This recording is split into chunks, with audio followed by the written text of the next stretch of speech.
Uh, how you doing, Officer Street, UPD with the Community Outreach Unit? Just give you a quick update as far as North Utica. There's about 112 calls for service. About 47 of those were premise checks, so nothing minor, everything was pretty minor with those. So about 65 calls for service overall. There's nothing that stands out as far as any trends or things that, as far as the overall public needs to be aware of. It was a pretty normal run of the mill week for North Utica. So I don't have anything else further. If you have any questions or any concerns that you have, you want to bring them up to me now, take them back. We said 47 calls in North Utica. 65 calls.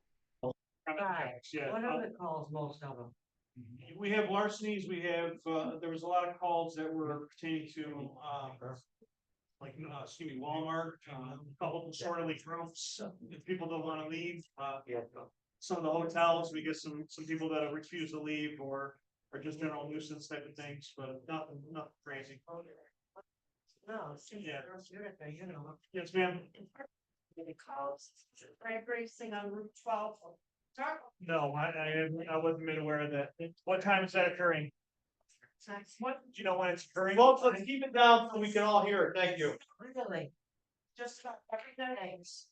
They start about 8:30, 9 o'clock, and they can go till 1:30 in the morning. Yes, they can go there. It's usually on Tuesday And nights. they're not 55. Right, how far off are we talking? Are we talking by the plaza? Road. They come straight down and they go right, really to Court Street. I was almost run off the road right near Court Street by two of them racing right into the city, you know? All right, I will definitely bring that up, to the supervisors and we can hopefully get a detail up here, try to do some work with it.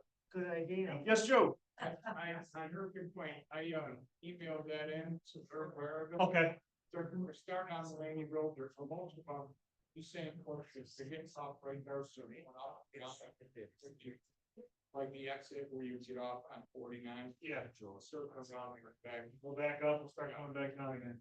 I had 2 or 3. All right, I'll bring it forward, just like I said, see if they can do a detail for it. Any other concerns?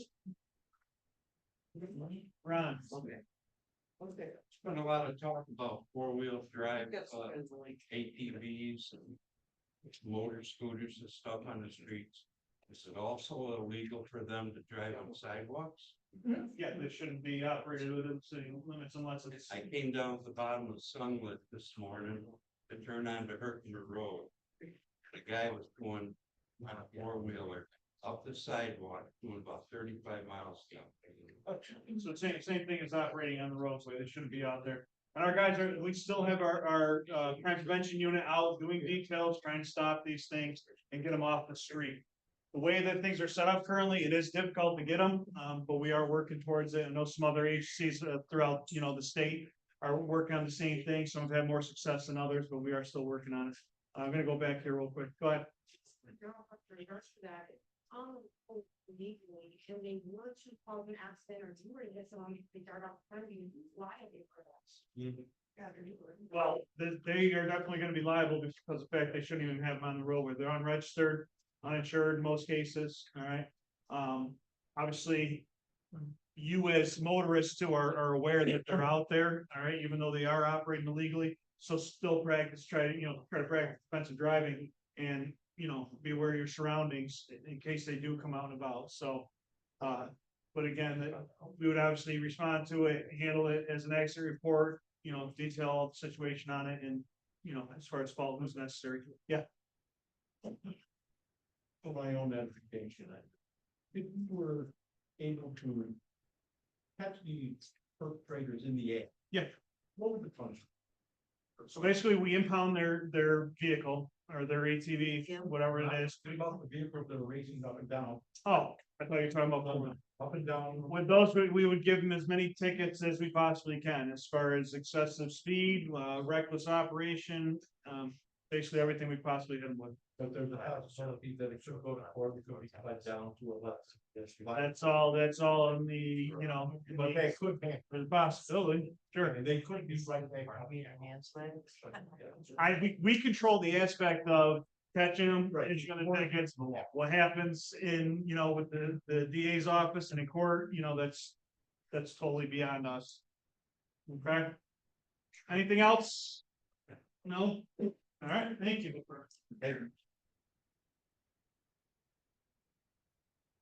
Excellent. Well, we do have our 6th Ward Utica City Councilman here, Mr. Joe Beatrice. Do you have anything for us, Joe? No, I'll just go quick, guys. The only thing. Absolutely. It's okay. Last week was the last fight of Greenway Center. Set out. So they did come by, pick it up. So going forward, make sure we're putting our green waste in pails. Okay, got anything? We got a lot going on tonight. You don't need to hear me talk or anything. Anything? I'm here before every meeting. You got my contact, call me anytime and try to do the best I can for you. Excellent. Thank you, Joe. Appreciate it. And Mr. Leone is our county legislator.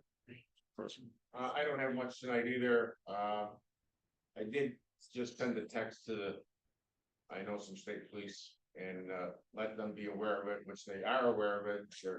They're trying to solve that issue. And I also, on the four-wheelers, they do have to be registered and insured.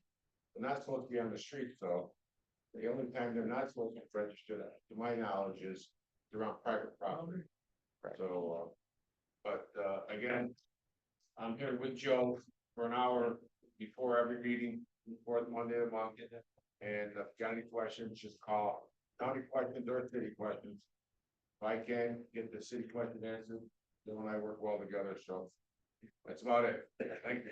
I appreciate that. Thank you, Tony. And I also want to say thank you. Mr. Leone donated some of the refreshments in the back, so if we could just, thank you. Appreciate that. All right, folks, what I'd like to do is open up the floor just for just general commentary. We have a couple more minutes before we're gonna take that intermission. So I will introduce one thing, and my property is right here on Riverside Drive, and it was actually the site of an attempted break-in about a week ago. So person tried to open several windows. I have some safety mechanisms on the inside. I have an alarm system. I have cameras. I have a dog, and again, the locks are more for their protection than mine, but I just would put that out there because it is the season for young kids to go and check door handles on cars and try to see if there's windows open. So just be extra vigilant about, you know, doing your sweep at night before you go to bed. Lock up your property, make sure your stuff is safe and that your family is safe. So again, just for your own knowledge. If you have the opportunity, there is an app that the North Utica Neighborhood Association is using. It's called Neighborhood. That is a great resource for very quick, updated information about what's happening with your friends and neighbors. Folks, it's a social media platform where you could post different happenings in a given geographic area. So the North Utica neighborhood is present on that app, and it allows you to communicate with your neighbors and kind of know what's happening in your neighborhood, good, bad, and indifferent. So it may be a good resource for you if you are so inclined to use those applications like that. Anything else from the folks around the room? Any local happenings that are coming up or comments that you'd like to make? You know, Steve, the neighborhood watch has always been popular, the way people talk about it, and we have to do this one another. Sweep the neighborhood or near your home or the road, on the side lots. You have lots, I have lots. Occasionally you see somebody running from Walmart with something under their shirt in my back lot. But other than that, it's been pretty quiet over there. But it's a neighborhood watch for each of us, for the other, for one another. So, no, I appreciate that. And it's just a Yes. reminder for us to all just stay extra vigilant and take care of each other up here in North Utica. Yeah. The other thing that I would implore you to do is if you are a resident of North Utica and you're not currently a member of the North Utica Community Center, I would encourage you to come in during the week and sign up because it does help with a lot of community-based programming, all the way from childcare up to different benefit classes, all the way to a lot of senior programming. As you can see, there's a craft show. Mrs. Riker puts that on, and there's also music programming and all other kinds of resources that you can access here. So I encourage you to become a member as well. So what I'd like to do now, if there's nothing else in the crowd, we could take a little bit of our intermission. I'd like our candidates to come forward. I'll get them read in and set up, and then we'll be prepared to launch at about 7 o'clock, maybe 5 of. So at this time, this is your final reminder. If you haven't gotten your raffle ticket yet, we're going to call the raffle before we start the candidate portion. Please help yourself to some refreshments, and the restrooms are straight back through there. So, all right, I'll call the meeting back in about 10 of. Thank you.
started, I would just ask that you silence your phones so that we don't have any interruptions, just a friendly reminder. As you walked in the door, you probably saw these placards here. It says the ground rules for the candidate forum. We just went over that together with the candidate panel. And of course, this was emailed out ahead of time to the candidate panel as well. There are copies in the back that you're welcome to take a look at if you're interested, but it's just the basic ground rules. If you had joined us from the last forum, it's fairly simple. You as audience members will have the opportunity to ask questions directly to whatever candidate you'd like and for multiple candidates on the panel. You have 30 seconds to ask your question. Please keep it in the form of a question. Keep it topic relevant to the mayoral race at hand. And then the candidates will have a minute to respond, and then they can other candidates that are mentioned in the response will have an opportunity to address them. So does that make sense for everybody? It's fairly straightforward. And I'll introduce myself at this point. My name is Stephen Piacentino. I'm acting as the moderator tonight, but I'm the director of the North Utica Neighborhood Association. One of the other directors is Mr. Joseph Gelati. He will be the timekeeper tonight. So what you'll see from Mr. Gelati is you'll see a yellow card that just is a reminder to the candidates that their time is about 30 seconds out. The red card just lets them know that their time has expired. They'll be allowed to finish their final thoughts, and then we'll move on to the next candidate and or next question. Does that make sense for everybody? Excellent. So what I'd like to do at this time is I would like to, does anybody want to start with the formal introductions? Excellent. So we'll start with Mr. DiBrango and we'll head down to Mr. Galime. That's fine with you. And the candidates will get 3 minutes for their opening. Oh, excuse me. I'm sorry. I'm being signaled in the back. You want to do the raffle drawing now? Yes. Oh, I'd like me to draw. Yeah, I want to draw it. Excuse me one second. Jan and drawer. Okay. $100 from here. All right. I think they're smart to get this out of the way. That way we can get into the meat and potatoes up here. So here we go. Okay, good. It's the right one, Frank. That's right. Pick the right one. All righty. Yeah, it's mine. There we go. 112-151. 112-151. Oh, That's a ticket. 112-151. Nope. We draw another one.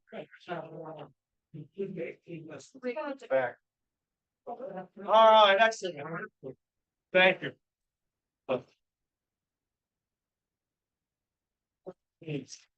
Thank you.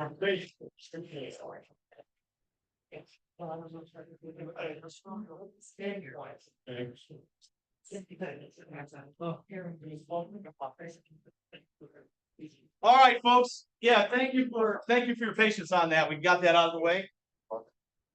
Yeah, you're more than welcome to. That's for just so everybody's aware, the cameras are for the Zoom. It is being recorded and archived. You're welcome to get a copy of that. We posted on our social media as well. It's not being live streamed at the moment, it's just being recorded. So go ahead, Mr. DiBrango, you have the floor. Good evening, everyone. Thank you. North Utica Association, Neighborhood Association. My name is Frank DiBrango, born and raised right here in Utica, New York. Educated here, right here in Utica, New York. Went to the local schools. My kids were educated here as well. I became a firefighter, served 20 years on the fire department. Just before that, I ran a business called LB Security for 35 years. I am now the vice president of business development. I also owned an answering service for 20 years right here in Utica, New York. Just sold it last year. Very successful business. I served on the council. I'm a 3-term elected official. Fortunate enough to be the #1 vote getter the last 2 times I did run. So I got a lot of support in North Utica, and I thank you for that. But I'm here tonight to answer any question you have. I'm very honored to be in this position tonight and hopefully be your mayor. So if you have anything that you want to talk about, I'm here. I'll be here after the show as well, after the forum as well. And If you need anything, I'm here for you, and I appreciate everybody coming tonight and look forward to the question. Thank you. Mr. Cardillo, you have the floor.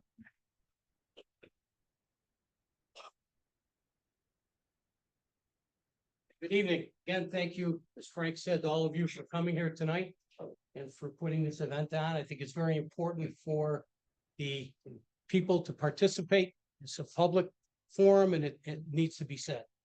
Let me just say this. My life's experience has prepared me for this undertaking. I'm going to try to put 50 years of experience into 3 minutes. It's kind of hard because it's been a really wonderful ride. I was born and raised here in Utica, New York. I went to Notre Dame High School, Utica College, got my BA there. I got my law degree from the University of West Los Angeles. My first job out of college was for this community, but it was in Washington. I worked for, some of you may remember, for Congressman Donald Mitchell. Wonderful man. I was in Washington and I had the opportunity to work as a legislative assistant for the congressman. It was a great experience. Being in Washington and watching the way it worked, I was 20 years old. And I haven't stopped the love of this political stuff yet at my age. And I've had the great experience. I've been fortunate to be an entrepreneur. I've had business. I've been an entrepreneur in business with a manufacturing company as a consultant. I also had the distinct honor and privilege of working for Governor George Pataki as the regional director for Empire State Development right here in Utica. And I'm proud to say that I was a part of putting together the ConMed Corporation's building at the former GE plant, which was a big deal because they were going to leave. I also had the great honor to work for President George W. Bush. I was in New York City as the Community Planning and Development Director for New York, New Jersey, and Puerto Rico. During that period of time, I was honored and privileged to help the rebuild of Lower Manhattan after the catastrophic event of 9/11, a terrible thing in our country. And I was proud to be a part of that. After 9/11, it seemed to be that I was the disaster guy. So I get a call to go to Washington, and they asked me if I would go down to New Orleans because Hurricane Katrina started. So I worked on Katrina. I wound up in Mississippi as the head of the Mississippi Development Authority, working with Governor Haley Barbour. It was a wonderful experience, again, helping the people of the state of Mississippi, but helping my country. And where did I come back? I always come back home because this is where I was born and raised. And I had effect on this community even when I wasn't living here because I was able to do things. I know that friends of mine would call. When I was in Washington, I was able to do things. So over these past 11 years, Final thoughts, please. over these last 11 years, I've worked on projects here with People First, with Utica College. I'm an adjunct professor at Utica College, MVCC, York College, and Georgetown University. So again, I thank you, and I'll be happy to answer any questions you might have. Try to do 50 years from there. Everybody,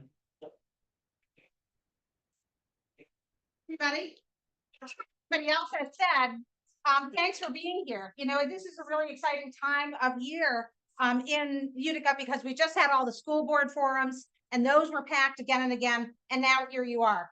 Part of my vision for the future of Utica is meetings exactly like this, where government turns up to listen to you, to take in your ideas, and to make sure that you have a seat at the table. That's really important to me. It's one of the big visions that I have for a future Utica, with a much more engaged electorate year round where we're listening to you. I've lived in Utica for 20 years. I've run a small business called Celeste Friend Designs. It's a business in which I design, produce, and market a line of jewelry. I'm a adjunct faculty member up at SUNY Poly. I've been doing that for 18 years, I think. And I'm also an arts administrator down in Norwich, New York. I run one of the country's premier arts festivals, and I've been doing that for several years. The biggest thing that's going to set me apart from any of my contenders here, any of the other candidates, is my very strong record of communicating with the people that I represent. So in 3.5 years, I've sent out over 50 newsletters, not simple little newsletters, long, well thought out, detailed newsletters that tell people what their government is doing, that tells people why I'm making the votes I'm making and justifying myself to you. That's transparency. You want a transparent government that brings you into the process, then I'm the candidate that you should vote for. I have a big vision for the future of Utica. I came here 20 years ago and have built a really wonderful quality of life that just makes me deeply happy every day. And it's Utica that made that possible. And out of that comes a vision of a future of Utica for all of us, in which all of us can build those kinds of lives. I believe that we're on the cusp of a lot of people beginning to pour into Utica. That's already begun to happen. There are people in this room I know who moved here because sight unseen, they knew that Utica was the kind of place where they could build a big, beautiful life for themselves. And other people who've come home here because they want to raise their children in the same town that they grew up in. All of that is really exciting. We're at this really exciting, pivotal point in our future. I can see it. And with your help, I can build it. And we together can build a stronger Utica that will serve all of us, in which all of us are running our city, not some small group of people running the city on behalf of the rest of us, but all of us together. So the Democrats in the room, I'd really love your vote on June 27th. Thank you.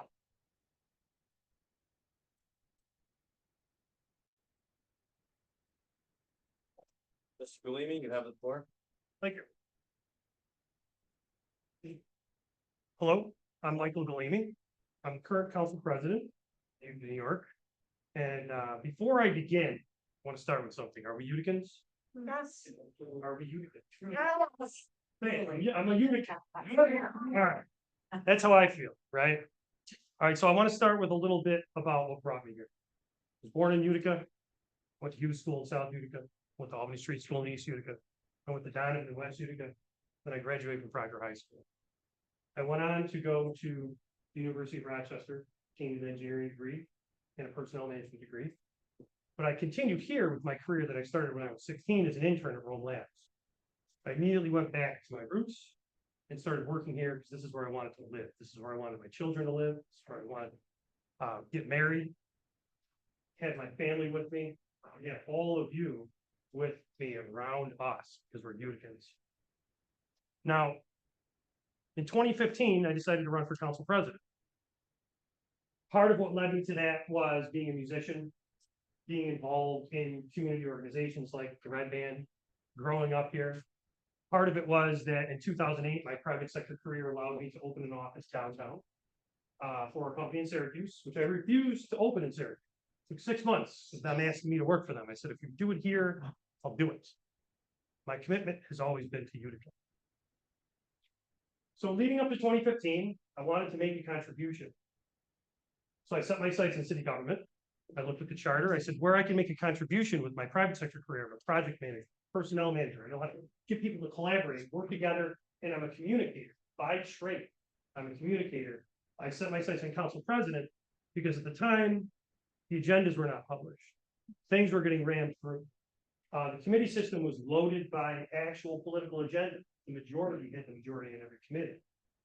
The committees were not structured around the services of the city. So I ran on that platform and I achieved that platform. I became council president in 2016. And as most of you know who had the OD or used to have the OD, now we have the Sentinel taking over, right? We started publishing together the agendas of the council so that people could come to those meetings, so that people could understand what's going on. I then set my sights on the committee system. I re-leveled that committee system so that it did not have a majority of the majority. It was equal.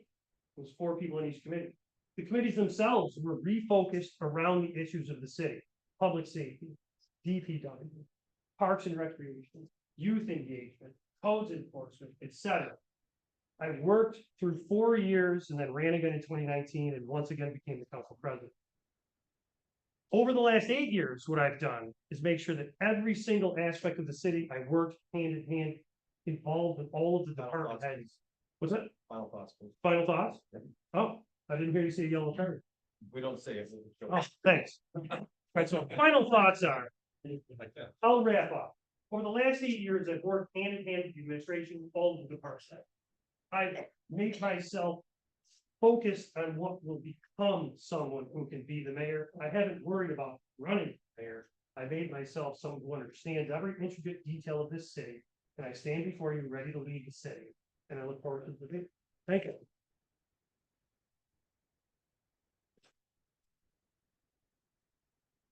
Excellent. Thank you all for your introductions. And what I'd like to do now is open up the floor for anybody in the audience who may have a question. What I'd like you to do is please stand and speak as loudly as possible so we can all hear you. And address your question to the individual candidate and or the entire panel. Yes, sir. Go ahead. This is to the entire panel, okay? Congress passed and Biden signed off on a $1.2 trillion infrastructure bill.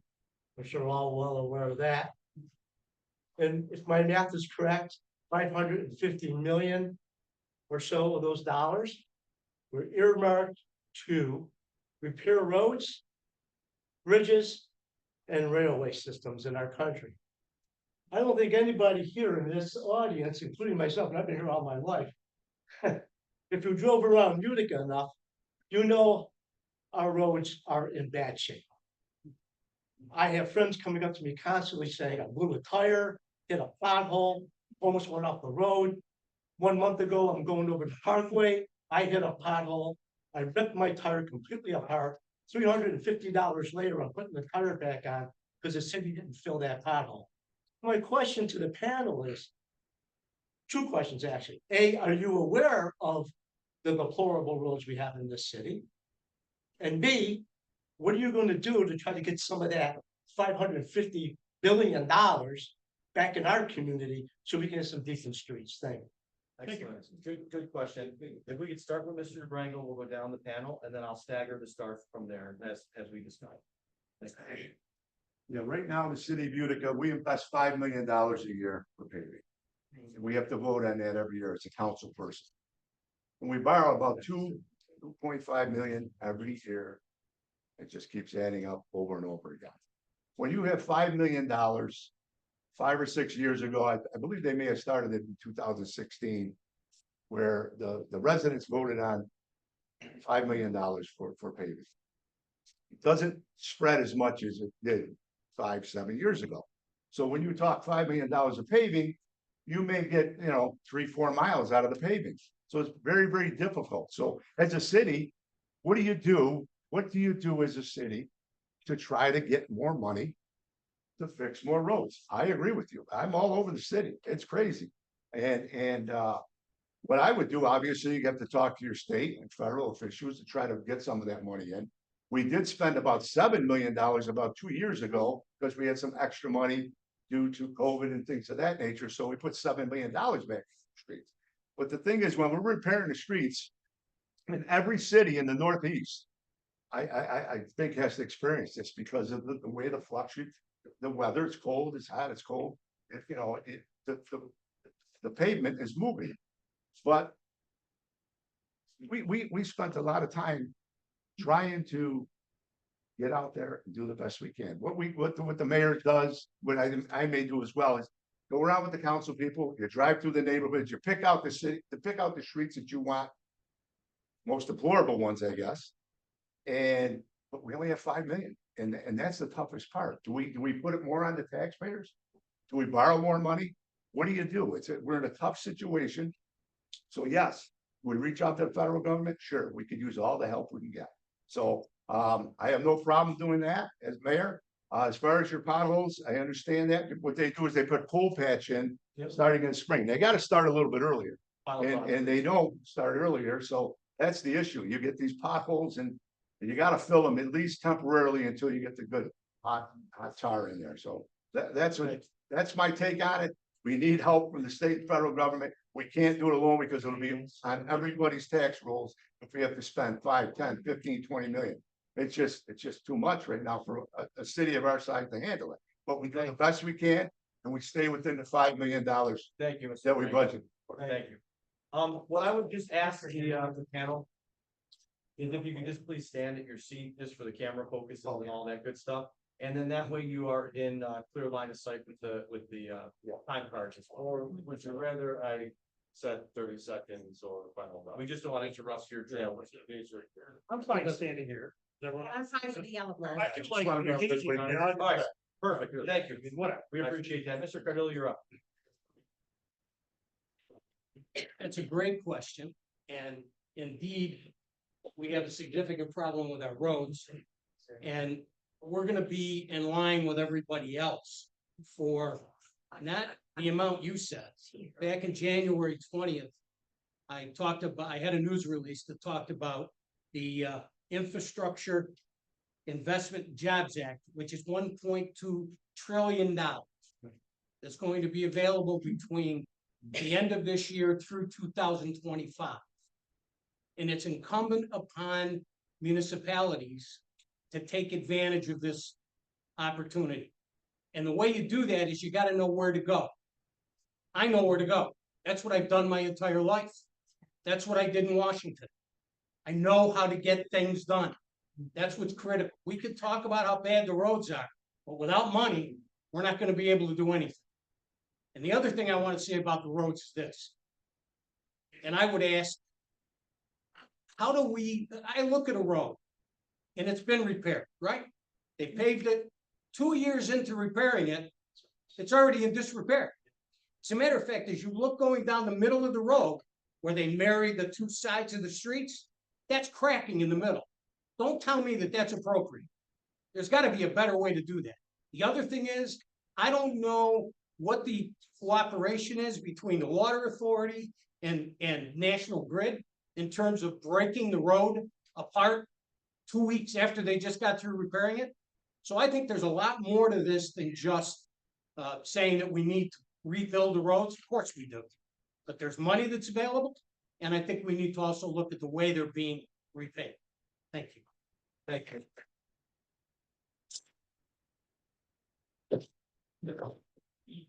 All right, Mrs. Friend, go ahead. Thank you. I live on Emerson Ave, so I feel your pain, right? Emerson Ave is in really rough shape. So a couple things I'm gonna say about this.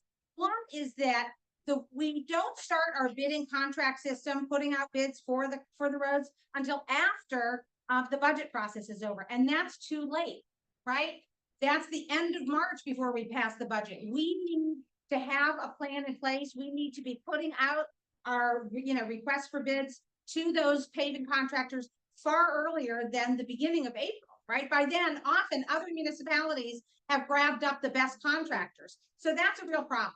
Another real problem, and this is about paving and all that money that you pointed to, but it extends beyond paving, which is that the city does not have a dedicated grant writer. And a good grant writer is worth their weight in gold. Let's say you pay a good grant writer salary and benefits $80,000, and let's say they bring in $1 million, right? That's money well spent. We're not capturing all of the grant money out there, and now there's more than ever. So it's really, I think, good fiscal policy to invest in a good grant writer who can capture as much of that money as possible. And then the last thing I want to say about roads is, one of the things that I think we really ought to do is to make a list of every road in the city and publish it on the website and tell people exactly what conditions it's in order to come up with an objective, fair, transparent feeling of sort of where are we at? And I should be able to go to the website and say, okay, Emerson's getting up there because of how bad it is. But okay, maybe my streets, I don't think it's good, but it's not as bad as some other streets. For us all to be able to look transparently at an objective, fair list of the condition of all of our roads so that we can make those judgments, right? And so that we don't wonder, why did that road get chosen and mine didn't, right? Let's have a fair, objective system for choosing which roads to pave next. Thank you. Thanks.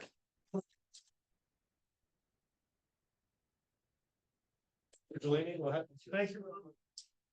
First thing, pothole, I'm gonna answer the questions that were asked. But I will say that I do agree with having an actual objective engineering based approach so that people can understand why their road was or was not paved. That's clear. That's something as council president, we've been requesting for many years. That's one of the reasons I'm running for mayor, so that I can actually enact something like that. Now, There was about 4 questions in, is it Mr. Mr. Potos. Yeah, Potos, yes. First, I've already engaged with our current congressperson. I was in Washington, a couple months ago, and, purposefully met at the actual, in his office and talked about the infrastructure plan that's potentially coming. I did that, one, because I'm council president, and I wanted to make sure the Syracuse congressperson was aware of the actual things that are going on in Utica. That's what I will be doing as mayor, okay? And also, I wanted to make sure that he had his sights on the issues when he was looking at his committee positions and that infrastructure bill when it opened. 2, the potholes. I want to give you some solutions here. 1, if you see one, make sure you report it to the city by email. There's a reason for that. If it's not recorded and you try to file a claim, the city does not pay the claim. If the pothole is reported, do everyone a favor, take a picture, send it to DPW, make sure it goes to the engineering department, it's on file, because then you can file a claim for those blown tires. You asked what we could do going on with the roads. We don't have a structured repair plan that is stringent enough right now. We don't coordinate necessarily with Mohawk Valley Water Authority. It's not necessarily what my opponent Bob Cardillo stated, where they cut up the roads 2 weeks later. That actually has to do with the construction of a road, and you have to re-level the sewer with the actual road base. Now, what we need to do is, as mayor, but as mayor, I want to sit down with Mohawk Valley Water Authority, sit down with council, and come up with an actual solution. In which case, when those road cuts for the water mains, when those cracks come up, when those potholes are there, we can implement an actual road repair plan and also have a coordinated effort with those that are cutting our road surfaces. So the roads we pay to actually pave can last 7 to 10 years ago. I'm just as frustrated as proud right now with the fact that when a road is paved, 3 years later, it's crumbling, and as mayor, I will do something with that. That's true.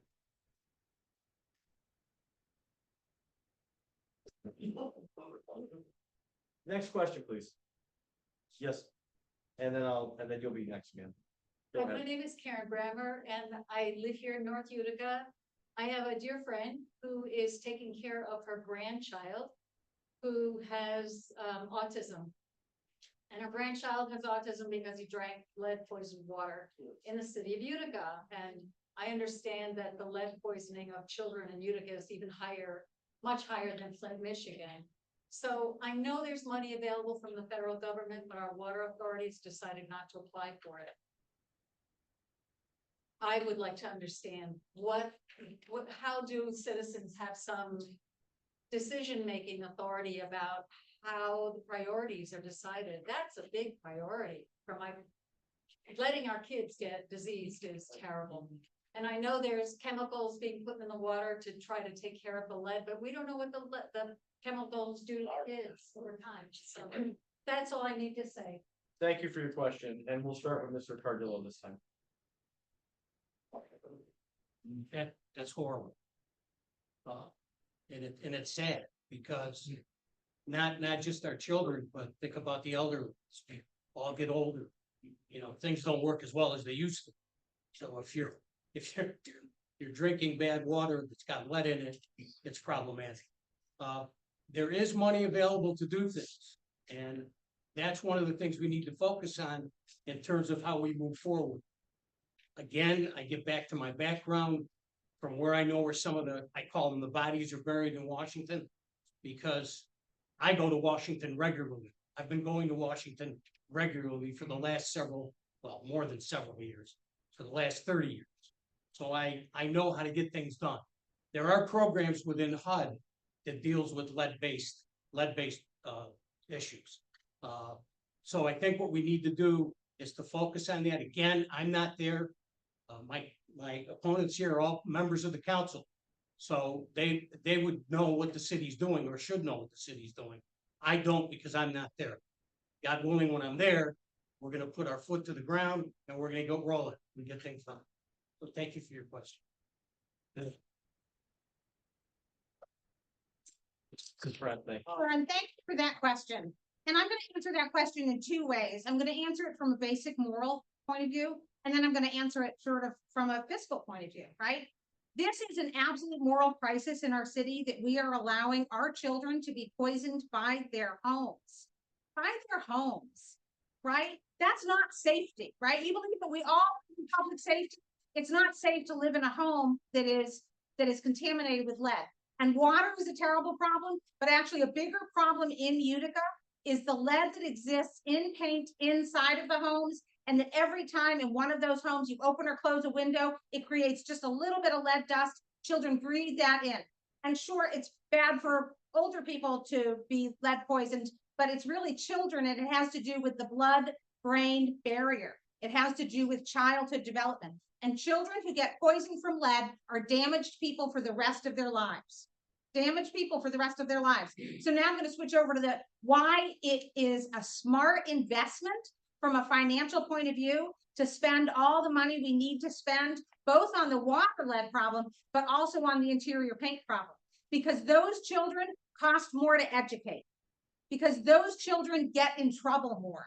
Because those children grow up to be adults who have a hard time working, have a hard time becoming functional, productive members of society. And that there's a cost borne by that for all of us. So we absolutely need to get the lead out of our water, but I'm actually more concerned with prioritizing the lead in the paint in our homes. And that's something, again, to go back to what Mr. POTUS was saying, there's money out there. So let's get out there and grab that money on behalf of our children, but also on the behalf of ourselves as taxpayers, on the behalf of the teachers who have disruptive kids in their classroom because they're damaged by lead. This is a really big problem in Utica, and we need to absolutely address it as quickly as we can.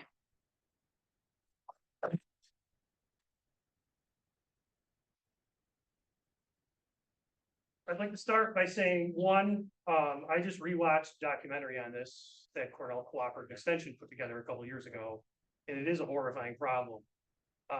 As a child, I had friends with lead poisoning, and it's difficult to watch, it's difficult to work with, and my heart goes out to anyone who's been affected by it. That's number one.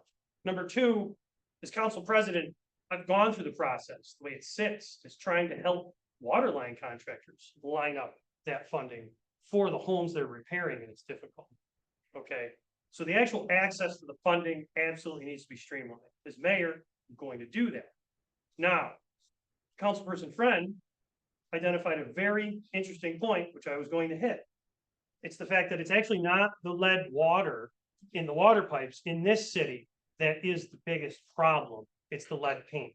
Now, we can stand here in this room all day long, but I've been tracking this situation with Cornell, had people to the council to speak on this multiple times, to message to people. It's communication that's the problem right now.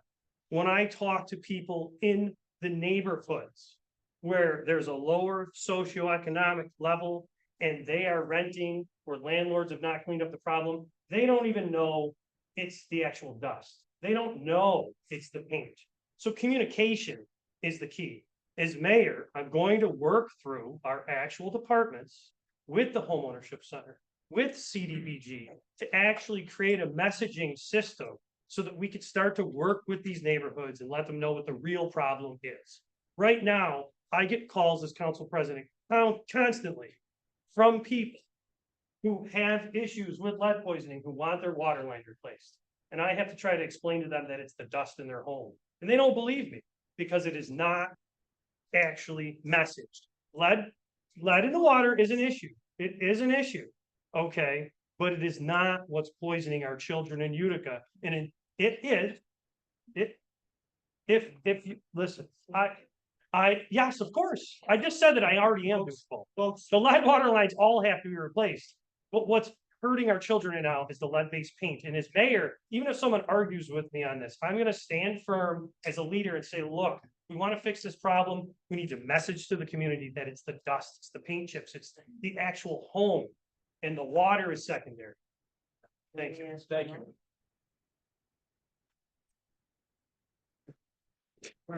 Any? Can we ask a question, please? I'm sorry, go ahead. Oh. The staggered start's gonna Okay. forward. Fine. Well, as a council person, Let's give him our attention. the last, I'd say within the last 6 months, we've passed legislation through the ARPA funding for $1 million to go against, to fight the lead problems that we do have in the city. And we do have the United County Water Authority. And that, they're a big part of this, you know, they're a separate entity, they are a big part of it. And one of our committee people sent us an email the other day, and she wanted us to endorse her to endorse a legislation to try to get funding from the federal government. I'm all for it. I have no problem. But we're gonna have to get the other council members to get in there and let's see if we can support something that we can get some government help. So we could work on getting the lead, like you said, the lead paint out of the homes. It's gonna be very difficult. But when you're talking about lead pipes, I don't know, millions and millions and millions of dollars. We did come up with $1 million. We are gonna start. Hopefully the county will jump on and they will start doing something as far as the lead pipes. But when the city and the county own it from the curb to the street, and the first 35 feet or 30 feet, that's where the homeowner owns it. So we gotta find a way to help them financially. And if we can't do that, and hopefully we apply for this grant that would help our city and our county get extra funding so we can at least start the project.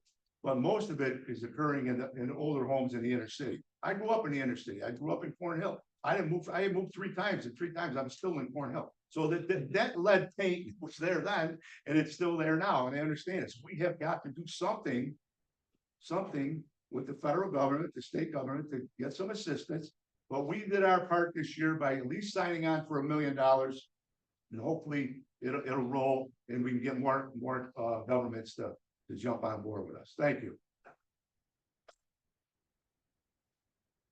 Now or not, Yes, go ahead. regarding this. Go ahead, please stand up and be as loud as you can. The thing is, And we you'll be had a next. fella that was head of the Utica Oneida County Water Board here.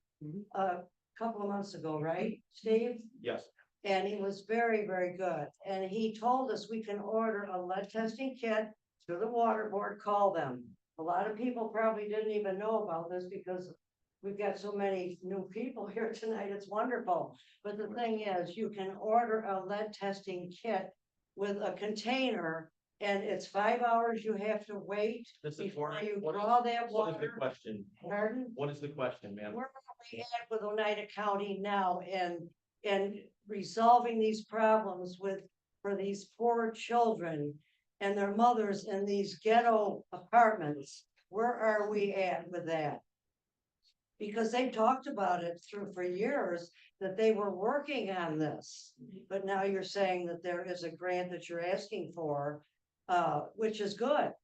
But has it been ongoing before now that they've been trying to Okay, resolve these so problems? hold on 1 second. Let me just understand the question. You're asking what the status of the ongoing Yes, where are we reclamation at efforts are? with this? Okay, great. Thank you so much. So we're gonna start out with Mrs. Friend, please. So I'll just say, we actually haven't applied for the grant. This is what Karen said. So the city had the opportunity to apply for a very large grant to replace water lines, not to deal with the lead-based paint. And the city the administration chose not to apply for that grant. Now, in part, I think that that's because we don't have the capacity in City Hall to apply for and administer grants. We need to make that investment first. So we need to have a grant writing department. Maybe it'll take a whole department, and it'll be worth the investment because we'll get all that money back. We'll make these kind of smart investments in all sorts of things, right? And that will then save us money in the long run. But more importantly, it'll get us to a point as a community where we stop poisoning our children. Thank you, ma'am. Appreciate that. Mr. Galime, go ahead. Okay. So to address your question, this has been ongoing. Both from the county level and through the homeownership center. There's assistance funds for people who own a home. There's assistance funds for people who own homes and rent those homes to others, their landlords. Okay, typically it's through the homeownership center. Okay. Yes, in January, when I take office, those things will be exacerbated. Okay, yes, we can have a whole department of grant writers. I do agree, we do need a grant writer. Okay, but through coordination, through United Way, the Community Foundation, the Home Ownership Center, etc., as mayor, I want to get all of these organizations that receive grants to achieve these fixes for our community and put them at the table with me and say, what are we doing right now to assess this? And they're all gonna have a different answer. They're all gonna have overlap. And what my suggestion as mayor, as the leader of the city, is going to be, here are your objectives. Tell me how you can achieve this and keep moving the eradication of lead in our homes forward so that we can protect the children of the future. Thank you. Thank you very much. Sure, he's good. Before he says he's gonna be mayor, he's gotta get through Mr. Cardillo. Then he's gotta get one of us. So he's not gonna be mayor until he wins 2 elections. So let's get the record straight. All of us have a chance to be mayor. So you can't say when or I am. You have got to win an election. I don't know if you know that. But you realize that? You have to win an election. I do not know where they are, because this is a county function. I do not know where they are handing out these lead kits, testing kits. I don't have an answer for that, but I will certainly look for, but I don't know where they stand with the lead testing kits, whether they're gonna be free, like COVID test kits, whether you're gonna have to pay a fee. I don't know that, so I will look into that. They do it for free. Thank you. Okay, Free. very good. Thank you. Mr. Cardillo, go ahead. I'll be brief, but I was here the night that the fellow from the water authority, yes, I was here. And I think part of that is communication. I've heard people talk here about communication. That's something that probably should be communicated a little bit better to the public. Maybe working cooperatively with the county, we can do that. And in terms of being able to apply for grants and all kinds of programs that are available, I think the first thing that we need to do, and that's my strength, is to have a real significant Office of Economic Development that encompasses all of this. Not just one aspect, but all of it, from what we're doing downtown right into the neighborhoods, because there's a lot of issues that we have to deal with, and that office should be able to work significantly to spearhead programs and opportunities that our people in the community can use. All right, thank you. Thank you. And then I've got one back there. So ma'am, right there. Thank you. Well, my name is Jennifer, and I just have, it's 2 basic questions that were very hot topics during the last,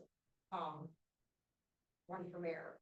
One is, are any of you out there going to reverse the term limits down to 8 years? And 2, do any of you plan on? Can you speak up? Do any of you plan on appointing a public safety commissioner?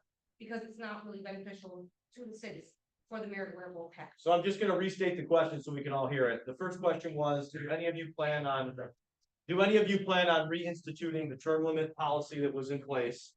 And then the second question was, And a public safety commissioner, so that the mayor is not wearing both hats. got it. Thank you very much.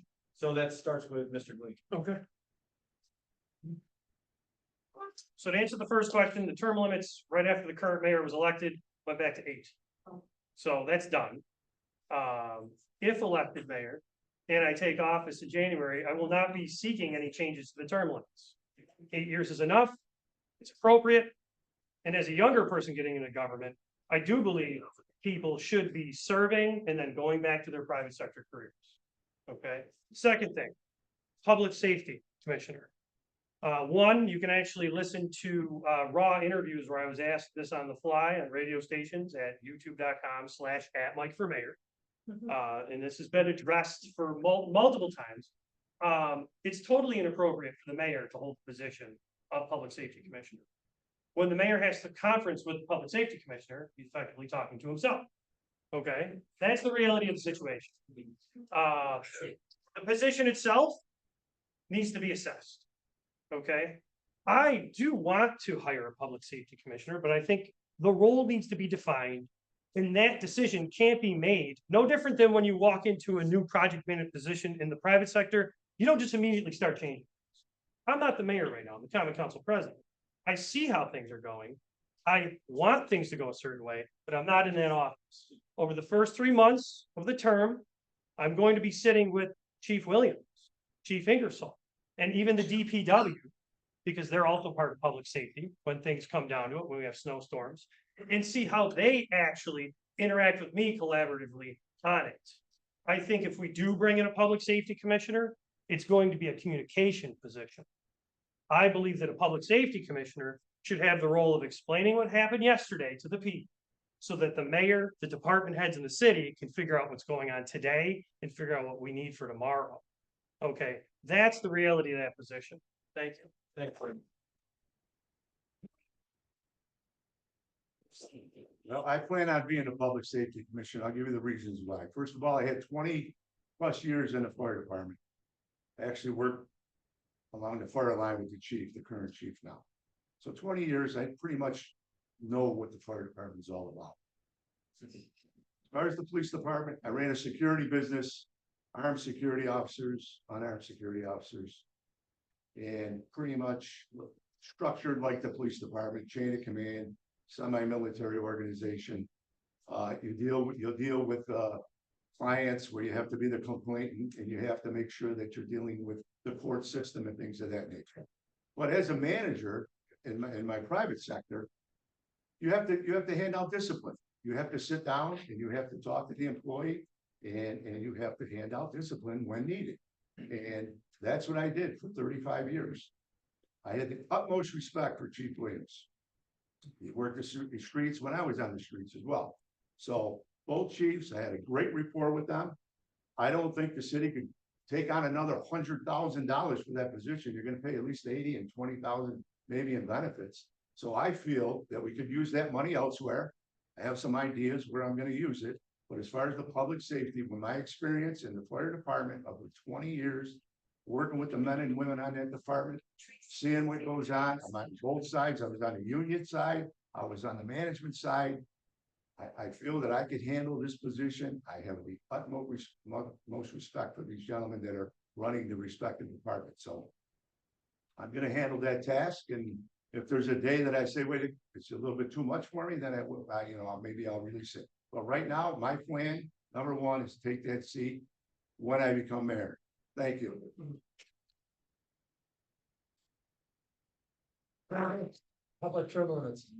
Term limits, it's already been decided. I voted for 8 years and it's going to stay 8 years until if the council wants to change it, because there's a new council every 2 years. So, but as far as I'm concerned, it's 8 years right now and I'm happy with the 8 years. Excellent. Thank you. Thank you. Question number one, term limits, absolutely. Leave them the way they are. They should have never been changed. Should have never been changed, as far as I was concerned. Regardless of what anybody thinks about the current mayor, about Rob, it has nothing to do with that. It should have been 8 years. This isn't the Soviet Union. When we make something and you vote for it, it's a referendum. That's the way it should stay. That's number one. Number two, if elected, God willing, I'm able to sit in that chair, I will have a public safety commission. Because my expertise is not in police, it's not in fire. But I will have a public safety commissioner who, and I think I'm gonna use the term buffer. I think somehow or other the mayor needs a buffer between the police and the fire, because if he's the guy and sitting there being the chief, he's chief one day, he's fire chief the next day, he's mayor. You can only do the one job. So I think you need the expertise from a public safety commissioner who can work with the fire chief, work with the police chief, and be a communicator with the mayor. So that's my position on those two issues. Thank you for that question. I really like that question for a couple of reasons. One, because in 2021, so in 1992, you all remember the city voted on a referendum to limit everybody to 8 years. Yeah. When I was elected in 2019, started serving in 2020, and in 2021, I'm the one who brought the legislation that turned it back to 8 years. Because it was really important to me that we try to rebuild the trust between elected officials and the people who vote on those referendums, you, right? And so I thought it was really important to honor that referendum. So I brought that legislation, we haggled over it, there were amendments made, it was compromised in certain ways, but in the end, now we're back to 8 years. And I think that that's the right thing to do. And the Common Council should never have the capacity, it has it legally, it should never take it into its own hands to override the will of the voters who voted for that by referendum. So I hope that no Common Council in the future would ever have the arrogance to override the will of the voters like that. So when it comes to public safety commissioner, I think public safety is too important to make it one thing that the mayor does. I think that it ought to be a single full-time job. The mayor ought to have one full-time job, and then there ought to be a public safety commissioner who has a full-time job as public safety commissioner. And it involves police and fire and DPW, and it involves codes. Codes are the people who make sure that our homes are safe, right? And it involves engineering department, because it's the engineering department that makes sure that our roads are safe. You know, people earlier were talking about how terrible the drag racing is in town. The drag racing is terrible. We need to have a comprehensive approach. How do we make the city safe for all of us in the future? And a public safety commissioner, that can be their job, to have a comprehensive vision of a safe city, a city that is safe for all of us. And that's the role of a public safety commissioner who isn't politicized because they're not elected. Absolutely, I'll be hiring a full-time public safety commissioner. Go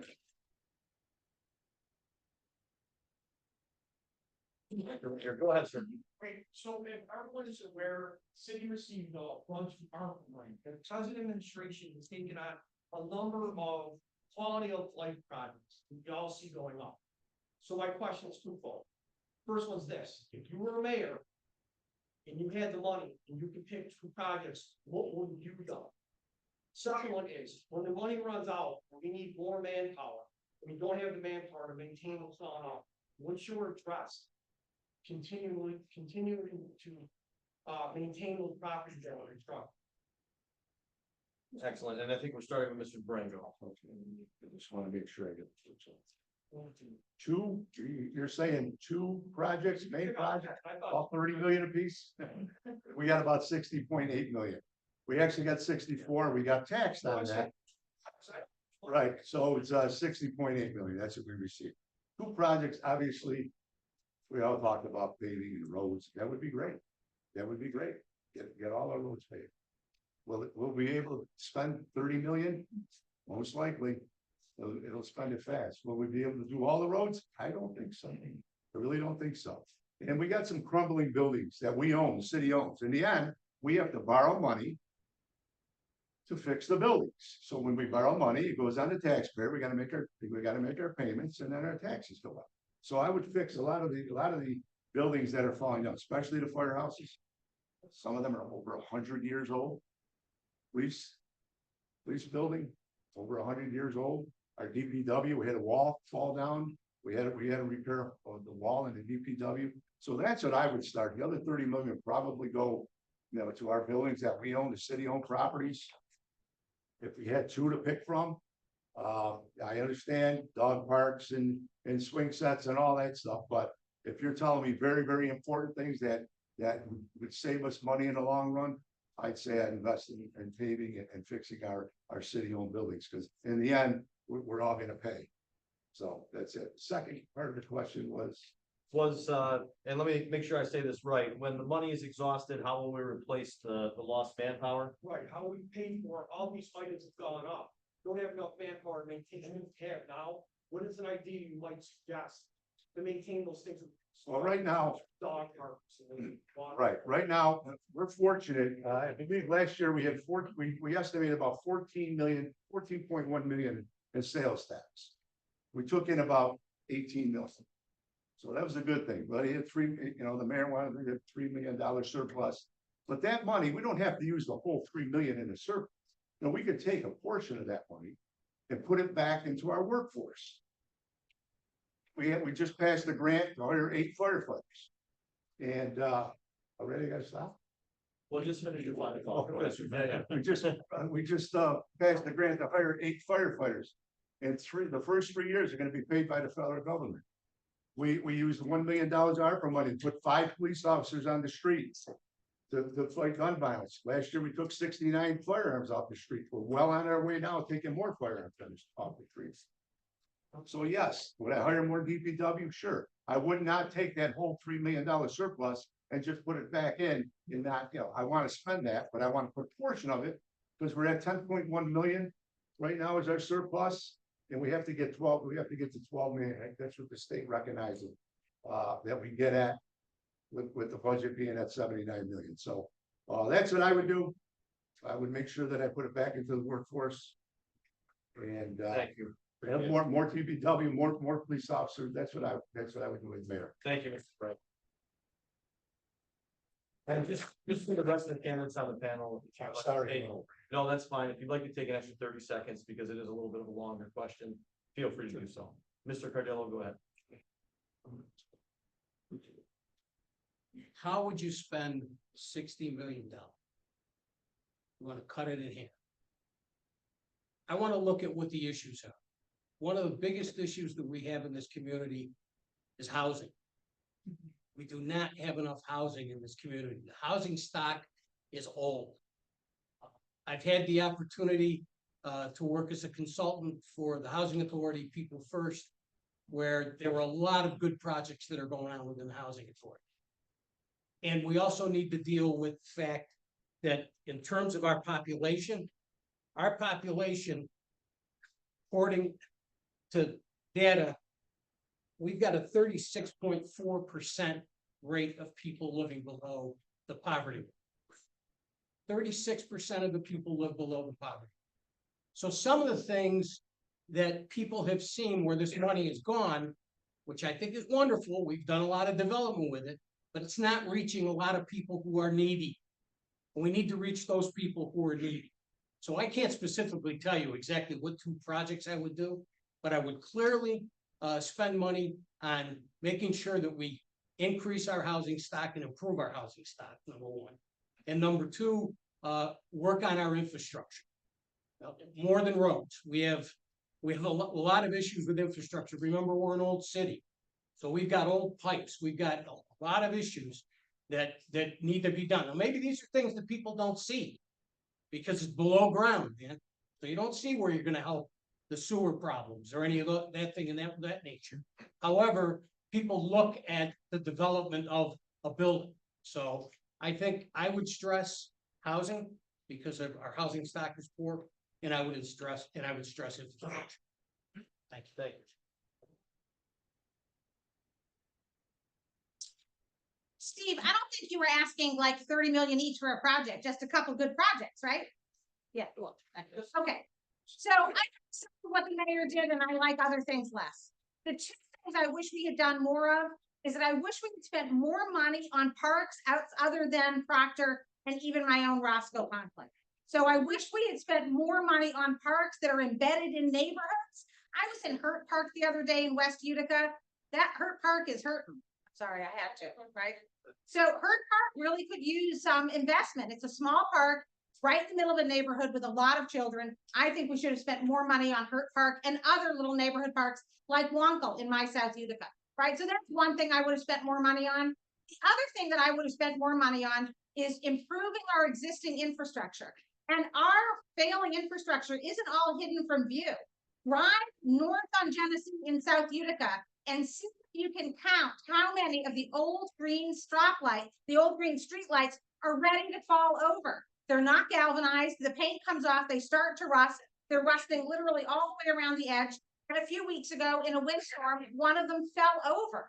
We need to replace all those. There are also plenty that have been replaced, but we leave the bases there, sometimes with wires sticking out of them. We need to put money in the existing infrastructure we already have that we've already paid for.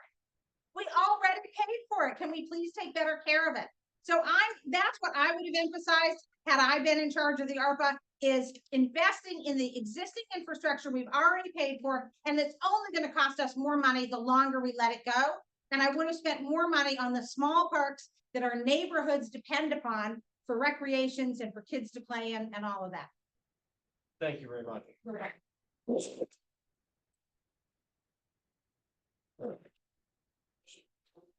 So this is a mayoral debate. So I'm gonna differentiate from the other candidates.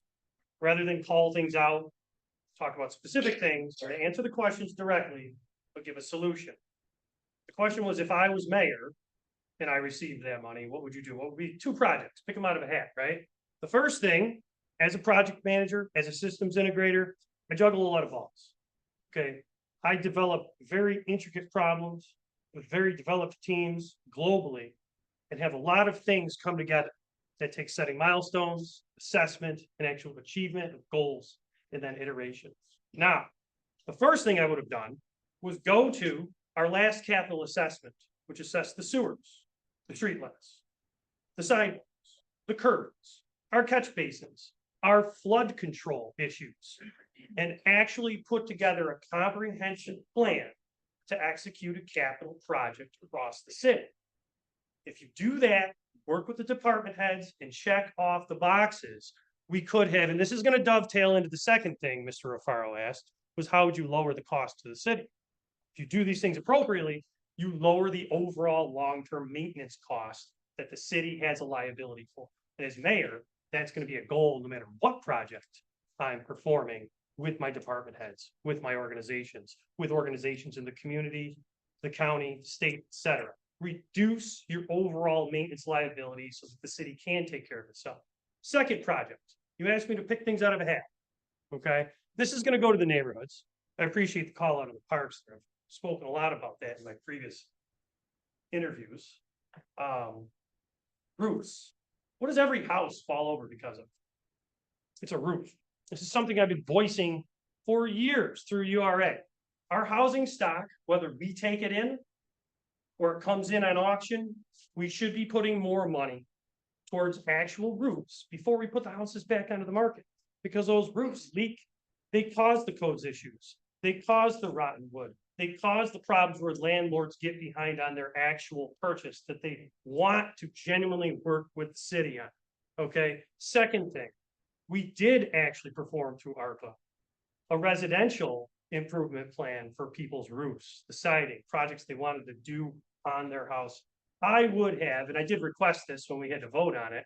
I wanted to put more money towards that because actually putting money into the housing stock, whether we're taking it in and reselling it to the community or helping the community become stronger together, that is what builds a more resilient city.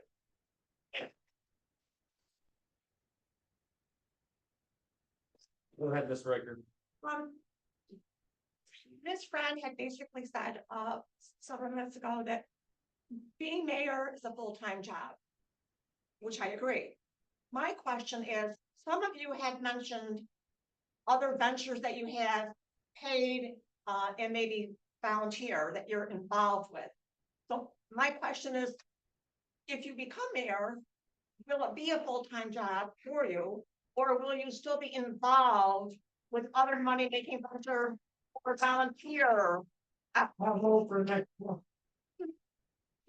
Okay, and I believe we're starting with Mr. Cardillo. My entire campaign is that I'm gonna be a full-time mayor. This city deserves a full-time mayor. I don't know how you can serve two bosses. And I don't know what else to say. I don't know how you can do this job part-time. I don't know how you cannot. To me, it's cheating the taxpayers. Taxpayers are paying you $107,000 a year. If you can't do the job and can't afford to do the job for $107,000 a year, then don't do it. It's as simple as that. Nobody's putting a gun to your head to tell you to do it. So, God willing, if I'm elected and I have the honor of sitting in the chair and being able to help administrate this city, I will be a full-time mayor. I don't have any other interests. That's it. I'm at a point in my career, in my life, when I can do that. So, if that answers your question.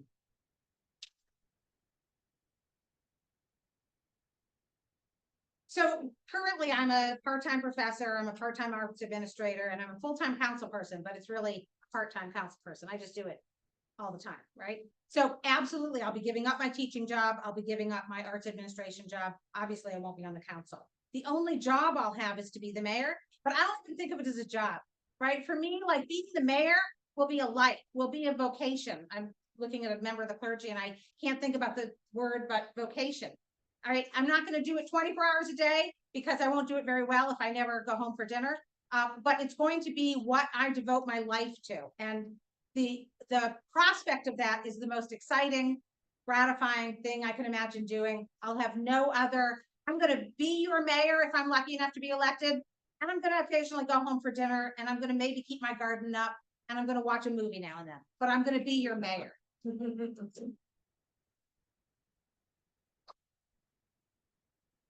gonna start by explaining a little bit about what I do right now.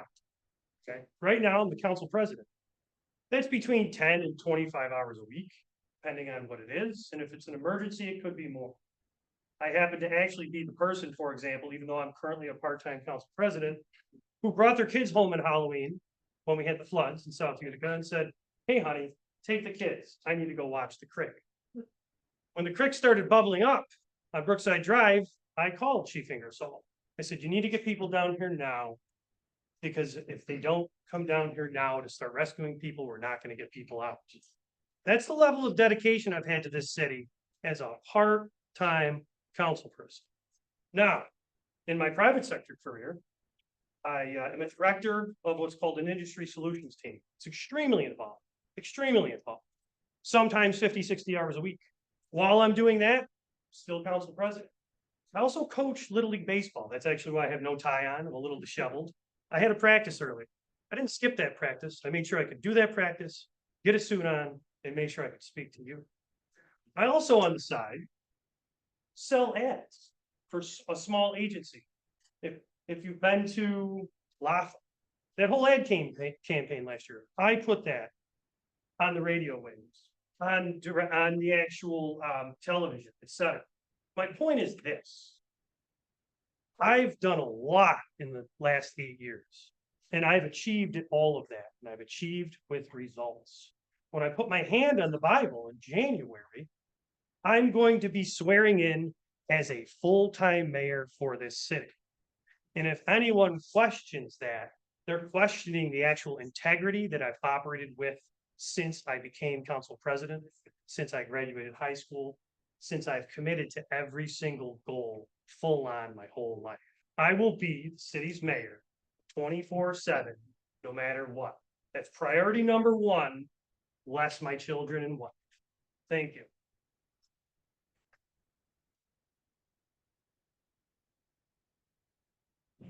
Well, let me tell you, I worked 3 jobs at one time. I had an answering service for 20 years, from 2001. For 20 years to 2020. I was on the fire department, retired in 2010.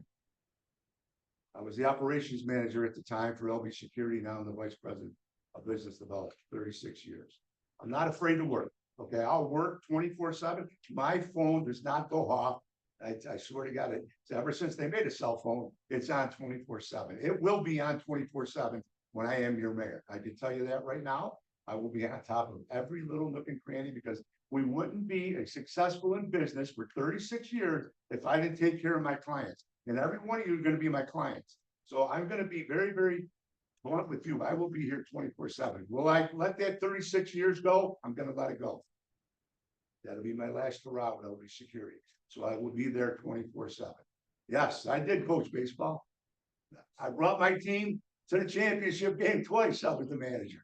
You know, it was fun. You know, you always enjoy those times with your children. I'm glad he's enjoying it now. But I have the time, the dedication, the time right now in my life to give up what I have to be your mayor full time, 24/7. Thank you. We have a question in the front. Thank you very much for being here tonight. Really appreciate this. For some of you, this is the closest I've been able to get to you to ask questions. I've lived in Utica for 5 years and I've worked really hard to get to know the current administration and their staff. If you can.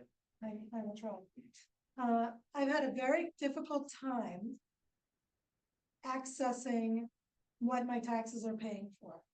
I find Utica is very difficult to navigate. It's difficult to be heard. And I very seldom get a response from anyone. Now, one of my skill sets is energy efficiency.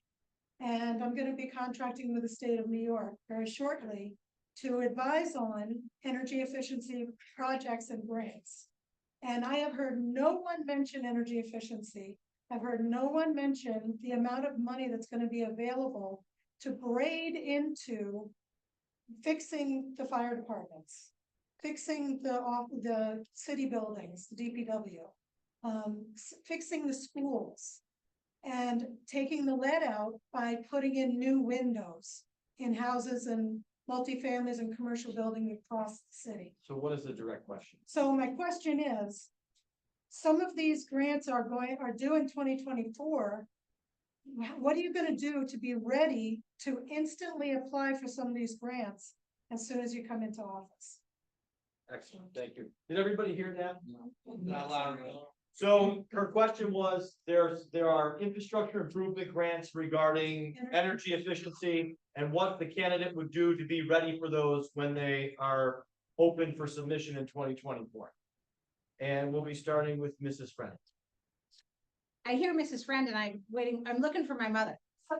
Somebody invite my mother? Okay, so actually the first part of Kimberly's question had to do with accessing city services. And I think that's a real problem for a lot of people. If you have visited our website recently, you have had a very frustrating experience. It's not a very well-designed website. It's not easy to navigate. Actually, a lot of it leads to dead links. You click on it and you go to a 404 system error, that page is gone, or you go to something that was last updated in 2018. So we need to really overhaul the website, both in terms of sort of creating transparency for constituents, but also for making it easy for people to access city services. You want to put a fence up, you need a permit. The website should tell you that, and you should be able to find that information really easily. So the second part of Kimberly's question, in 2016, the council passed a resolution to become a climate smart city. And that's a New York State designation. It comes with, it would come with funding if we could achieve it. And it has a series of sort of benchmarks whereby you do different things, including energy efficiency, but a number of other things so that you can move your way towards becoming a climate smart committee. A climate smart community. We have done virtually nothing other than the 2016 resolution to actually turn ourselves into a climate smart community. And the thing about climate smart communities is that they are more fiscally responsible. You will spend less of your tax dollars, will go to heating our buildings and cooling our buildings and running our vehicles when we pursue climate smart community. So, and my answer is the same for what I said before. We need a full-time grants writer who can pursue exactly these kinds of things so that we can better recoup our own tax dollars. Thank you. Thank you. Before I begin, I just want to ask, the question was, if elected, what would I be doing to hit the ground running? Because these grants are pending. Okay, I'm the Common Council president right now. When you're Common Council president, you're also part of the administration. You're on the board of N.U.N.A. You are integrated into a lot more of the city than any of the other elected officials because you are in succession to be the mayor, just like how Tim Julian became mayor. Throughout the rest of this year, because I have to be prepared to be mayor, that's one of the things I'm going to be sitting down with each department head, the police chief, the fire chief, the actual Department of Urban and Economic Development. And I'm going to be getting the status of every single aspect of potential grants that are coming in so that we can start working together now so that if I'm elected, I can hit the ground running with the people that are currently hired, because I can't hire anyone right now. I can't fix anything right now, not the mayor now. That is how I will hit the ground running. Regarding the website, because the website, I was hoping someone was going to ask about that. I used to be a web designer. That entire website absolutely needs to be 100% revamped. But there's one thing that no one has mentioned, and this is what I want to see. You go to anyone's website right now, you can subscribe. Now, I want the city to provide that ability to subscribe. And if you want to subscribe and check the box for planning board, if you want to subscribe and check the box for the zoning board meetings, if you want to subscribe and say, when is new legislation passed? You will get emails from the city. There's no reason the city website can't function just like any other business-oriented website that needs to communicate valuable information to people. That's my answer. Thank you. Thank you. I know you talked about energy efficiency, and a few years back, the council voted with New York State Power Authority to change all our lights. And we changed our lighting, and now we have the ability, our department, our engineering department, to go in there and change them in a moment's notice. We'll have, they're all computerized. So what happens, it'll come through the system, like number 44 is out on Genesee Street. You'll know exactly right where it is. We don't have to go to National Grid anymore. And by changing our lighting over, we saved about $80,000 a month for the taxpayers. Because we were paying National Grid millions of dollars a year. And by changing it over, it was $8,000 month savings. We do have buildings that are solar operated right now in the city of Utica. Specifically, I can't exactly tell you which one, because I know Mr. Mahoney did talk about it, but we do have solar operated buildings right here in the city of Utica. We just purchased 2 vehicles, electric vehicles. Unfortunately, the bolts that they purchased are going out of, they're out of commission, I guess, this year. But we do have a capital plan. We're purchasing a couple more electrical vehicles. That'll be for our police, their take-home cars. So we are moving in that direction. Obviously, we're not doing everything all at once, but sure, will we be able to get a grant writer? Possibly. But boy, I know Celeste talks about a grant writer for this, grant for that. I mean, you know, you only can do so much. You know what I mean? Maybe you need 5 grant writers, but you know, that's more money. But like she said, if they could bring in the dollars, so we could you know, build our infrastructure and everything else. Yeah, it's no problem. I would look into that. But like Mr. Galime said, you got to start looking, because if you win in November, you don't have much time to take over. You don't have much time to take over. You may have brand new department heads you're to be working with. So it's something that you got to start looking at now, but without being too pushy either with the staff, because the mayor, that's the mayor's staff. And if you want to try to get something out of them, it may be a little difficult at times. So, but you do have to start, yes, looking into the future. I agree 100%. Thank you very much. A response that we find. Yes, Mr. Cardillo, go ahead. I addressed this back in January. As I said, we've been talking about issues since I announced in November. And one of the things that I talked about is the Inflation Reduction Act is going to have $370 billion that they're going to be doling out throughout the country. So there's clearly going to be funds available. We got to go get it. We absolutely have to go get it. And again, I'll go back to my experience and my background in economic development and working with state government, working with federal government. I know how to get these things done. So that's to answer that question. In terms of, again, I'm not on the council. I'm the only one here who's not on the council. So I don't know as much as they know in terms of the intricacies of these websites or whatever. But I think it's important to be transparent. I think it's important that, you know, the citizens are able to access information. One of the things that I've talked about is that I'd like to call it one-stop shopping. We did this with economic development. You know, somebody comes into City Hall, there should be somebody there who could direct them or address a question they might have, so that they don't have to ask their question 20 times to 20 different people. So I believe that we need to access information for folks. The website's a great idea, but I also think a lot of people in this community, again, I'll go back to the poverty level. Not everybody's got a computer. Not everybody's got a cell phone. So let's try to have some of the stuff a little bit personal, and that's where I think it could come in with City Hall. Thank you. I have one over there, and then Mr. Vincent's got this last one. Oh, and that's your 30 seconds. I just wanted to very quickly say, so I'm glad to hear, Frank, that you're on board now for the electric vehicles, because when I first started advocating for them. It's always on board. Here's what I said. Okay. Okay, I'll explain. Started advocating for them in 2020, was the only one on the council advocating for them.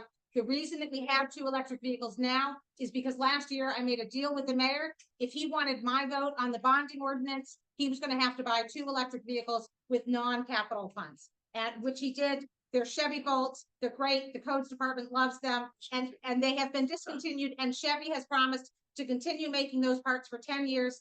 And electric vehicles don't need nearly as much maintenance, so I'm just not worried about the fact that the bolt has been disconnected. Excellent. And Mr. DiBrango, and if you would like 30 seconds, you're welcome. I wasn't aware there's backdoor deals going on. Now I am.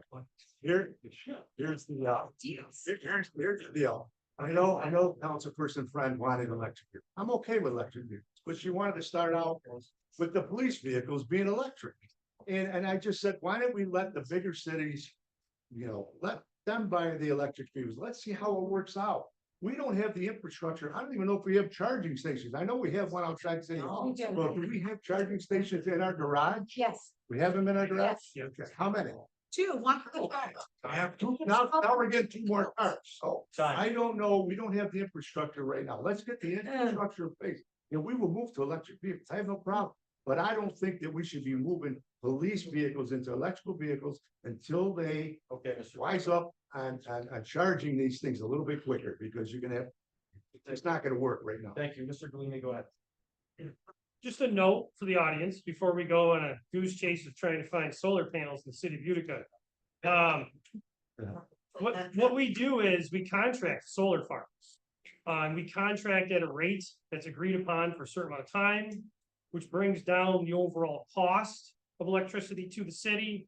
And also goes with the actual notion of using mixed resources to actually bring energy into the community. So I just wanted to clarify that that's actually what the city is doing. And in the future, regardless of the type of fuel, we do need to remain resilient and use a mixture of different fuels so that we actually can maintain a city.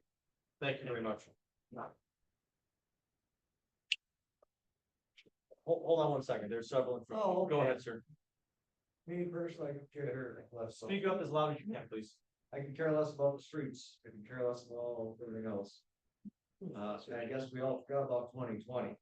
And I guess we forgot about the hospital workers having to get vaccines to keep their jobs. That to me is a big thing. If my kids gotta get these vaccines to go to school, that's a big thing. Federal grants, this, grants that. You give up your sovereignty when you take those grants, there's strings attached to all those grants. They're looking for a handout. There's strings attached to all these grants. It's not just free money. You gotta play ball with the big boys when you take these grants.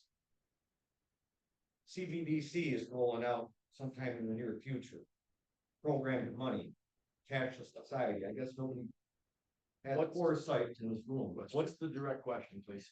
What are you guys gonna do if they say we gotta have CBDC, programmed currency, and these vaccine mandates, which are not laws, which are unconstitutional? What are you guys gonna do about that? Because I can care less about anything else. Because when you are at the mercy of the government, you have no sovereignty. So let me just reiterate the question. What would happen if they implemented CDBC currency? And then also what would happen if there were a future mandate? What if we do mass mandate or something like that? Okay, so I believe we're starting with Mr. Galime. Okay. No, that's fine. Strings pair, okay? The reality is you have to work with the county.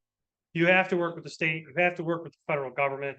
And at times, depending on where the grants are coming from, whether it's the Wattis Foundation funding programs for children at the rec center, at the Parkway, or other grants that are from other organizations such as private companies that actually can do something like help build a ball field, for example. You have to sit at the same table and you have to say, listen, if the strings that are attached are going to do more harm to the city, if they are attached to something that is not in the actual proper function and form that will help the citizens of this city, then you should question that. Okay. The second thing, cashless society.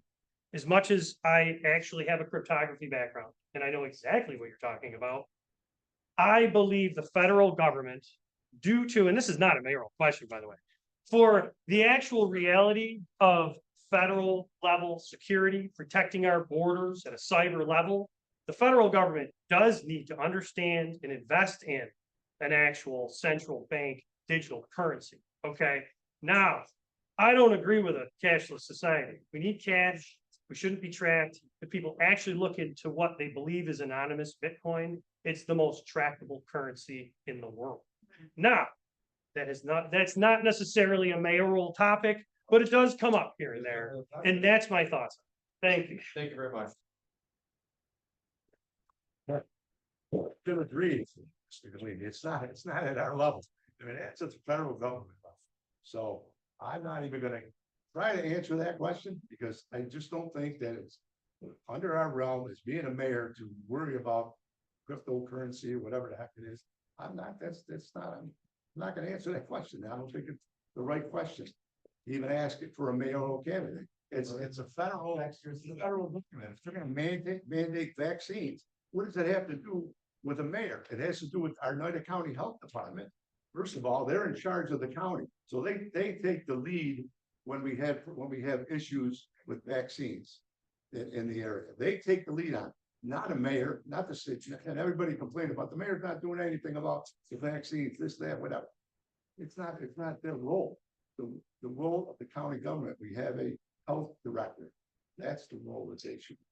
That's the role they should take. It's the federal government. Anything to do with the mayor, they have enough things to worry about locally here and worry about things that are national. That's my. Go ahead, if you'd like to answer. I agree with Charlie Munger. Cryptocurrency isn't any good. Charlie Munger is Warren Buffett's partner, so I agree with that. I'm not a crypto guy. Number one. Number two, I agree that this is not a mayoral question. But I will say this, that if we look at the responsibility of the mayor, we cannot affect what happens at a federal level. We can affect what happens at a county level, but it's going to be tough enough to affect what happens at a federal level, let alone a state level. As it is, look at bail reform. We don't want bail reform here. This is ridiculous, but we have no authority to do anything about it. So unfortunately, it's not something that I think is germane to the mayoral forum tonight. So thank you. Thank you very much. I have very little to say about this, again, because this isn't, the mayor is not gonna have authority over this. My concern with becoming a cashless society is for the people who don't have bank accounts. And in a city that has a poverty rate of 36-point-something%, that really worries me, right? So I would actually be in favor of a local ordinance which prohibited businesses from I've gone into Hotel Utica for a drink. And how did it work? I wanted to pay cash and they wouldn't take it. So I had to and I try not to use my debit card for small purchases. So, and I kind of object to that. I've got a $20 bill in my wallet. I should be able to buy anything in the United States with it. So I'm with you there. I think that we have different motivations, but I think we're getting to the same endpoint. I think it's very important that United States currency in a cash form continue to be, what's the term, tender, legal tender in the United States. So again, I think we're coming to that from different places, but I share your concern. I don't want to become a cashless. Thank you. So Jar, I'm gonna give Mr. Galime another 30 seconds. You sure? Yeah. Okay, so we're about at the point where we have time for two more and the hands were already raised. The gentleman with the Yankee hat and then Mr. Vincent will be our last two just based on the time. So go ahead, sir. You have your hand up. Yeah, my name is Mr. Frazier, I live in North Utica, and when my children, grandkids come and they ask me why they can't go into the pool, it's 100 degrees because they can't get in there, because they don't let them in there, but then I'm told, well, take them to the point.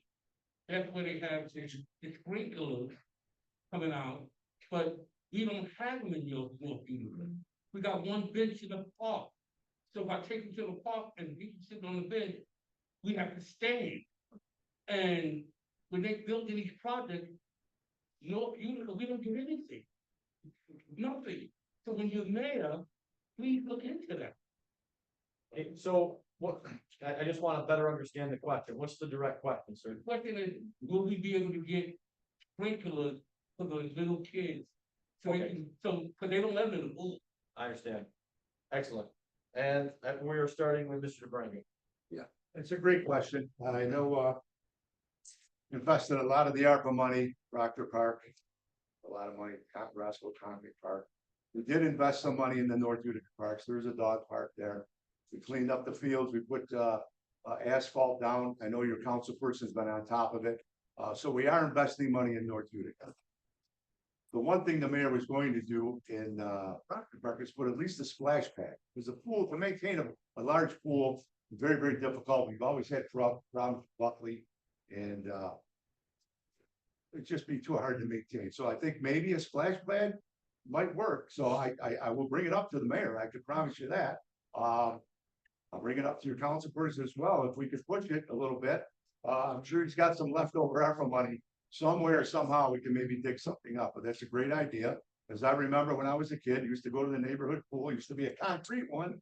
You didn't want to dive in there, you'd scrape your knee or something, but I remember that. So you're right, a neighborhood splash pad or something for these kids to do in the middle of the summer. It's a great idea, and I will pass that along.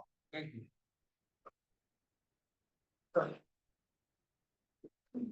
Yes, I think that's a very good idea for, your grandkids and the kids in North Utica. It brings me back to the question that was asked about the ARPA money. And also bring up something that Celeste mentioned about Herd Park in West Utica. I was there the day we did the cleaning on a Saturday, it was only about a month ago, maybe 6 weeks ago. I was in that park and I walked in and we're starting to clean up. And what do we find? Syringes with needles. I mean, we took pictures of them. I mean, these are kids. These are our children. And I got to go to a park and find a syringe with a needle in it. The park hadn't been updated yet. And I'm thinking to myself, all right, we spent all this money. We couldn't take $50,000 and put it into this park to help these kids. And again, it's in a blighted area. So does that mean we don't care about a blighted area? So I think all of these neighborhoods need to be looked at, whether it's North Utica, South Utica, East Utica, West Utica. We need to look at our neighborhoods because that's what's important. I've heard a lot about our kids with the lead in the water. We're talking about our children all the time. So they're the future. So we need to maintain this community so that we can maintain a good quality of life for our kids. So I agree with you, and hopefully maybe Frank, you can get something done. All right. Thank you. Thank you very much. So we're all experiencing these hotter summers, right? And there's a lot we need to do about it. Splash pads. There's a lot we need to do to reduce the heat island effect of the city. And not just because on a hot day, it feels good to cool off for a minute. The real problem with long-term heat waves is not that you're too hot for a little while, but you're too hot all the time. It doesn't cool down at night. And that actually really wears on the body. There's all sorts of evidence about this. So we need to do a whole lot of things to reduce the heat island effect of the city, including making sure that there are splash pads in every neighborhood for children. Also making sure that there are cooling centers where people can go to cool off for a couple of hours. If they can't afford air conditioning at home, there ought to be a public library, a school, someplace where they can go and hang out and cool down, because it's really, again, very bad for one's health to never get the chance to cool down.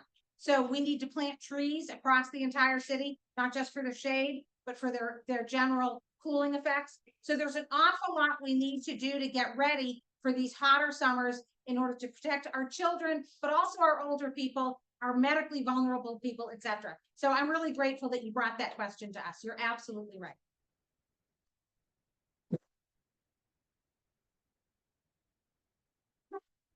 So I'm gonna answer your question directly. Say yes. Yeah. North Utica is overlooked. It is, okay? Because North Utica, people drive through and they go, it's in pretty good shape, right? But you still need things. And that's what I want to segue to.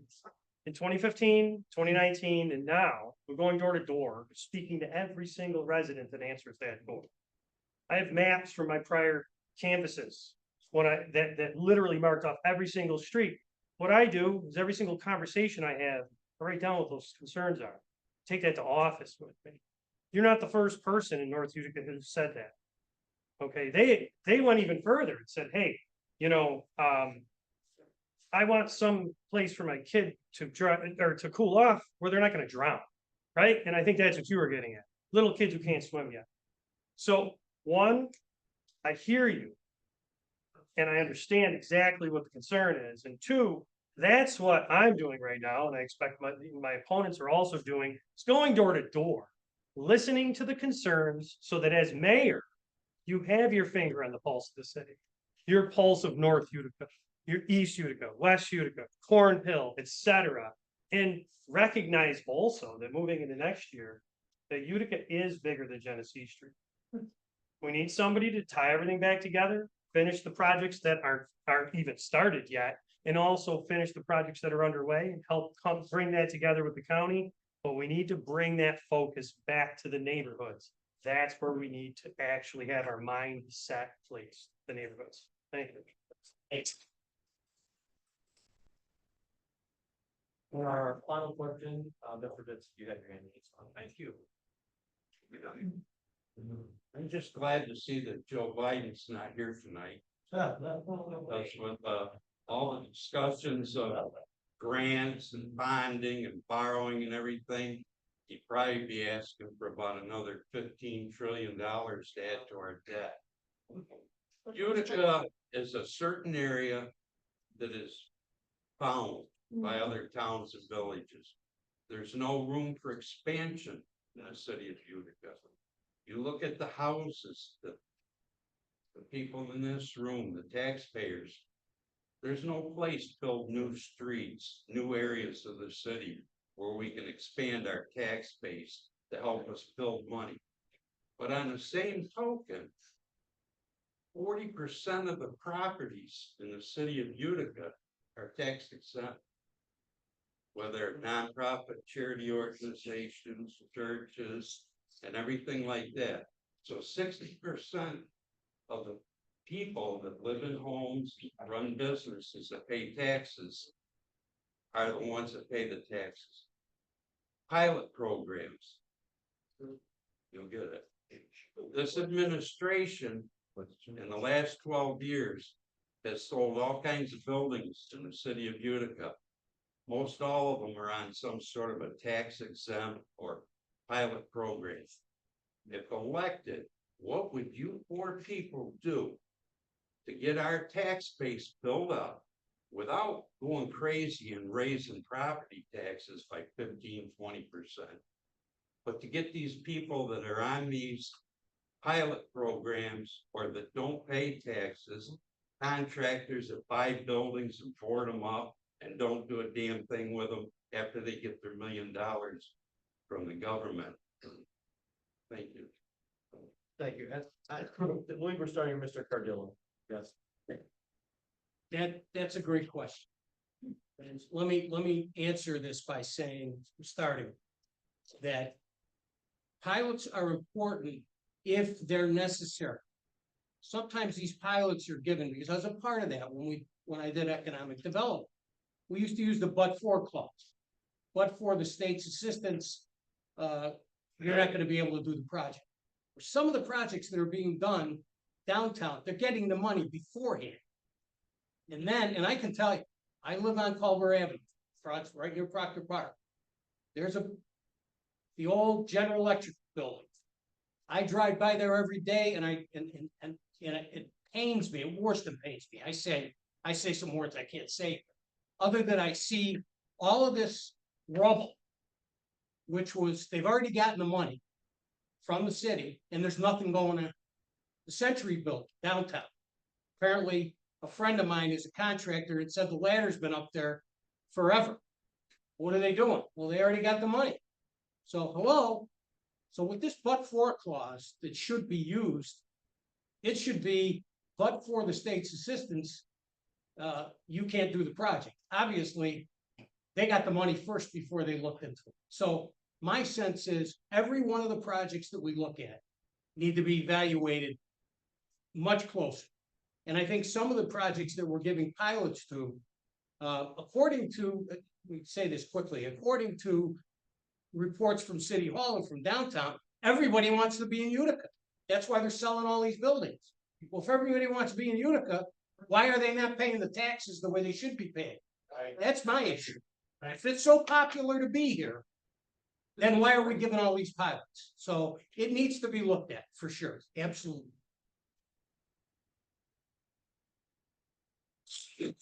I think first, and it is a great question, Ron, and I thank you for it. I think that not everybody understands pilot doesn't mean tax exempt. It means payment in lieu of taxes. So it's a negotiation for lower taxes. But that's still, your question still is perfectly valid, right? It doesn't mean that they're not paying anything. It means, and usually it's stepped up, right? So the first year they pay, and then every year they pay more and more of their taxes until by the time that the pilot expires, they're at their full tax rate, right?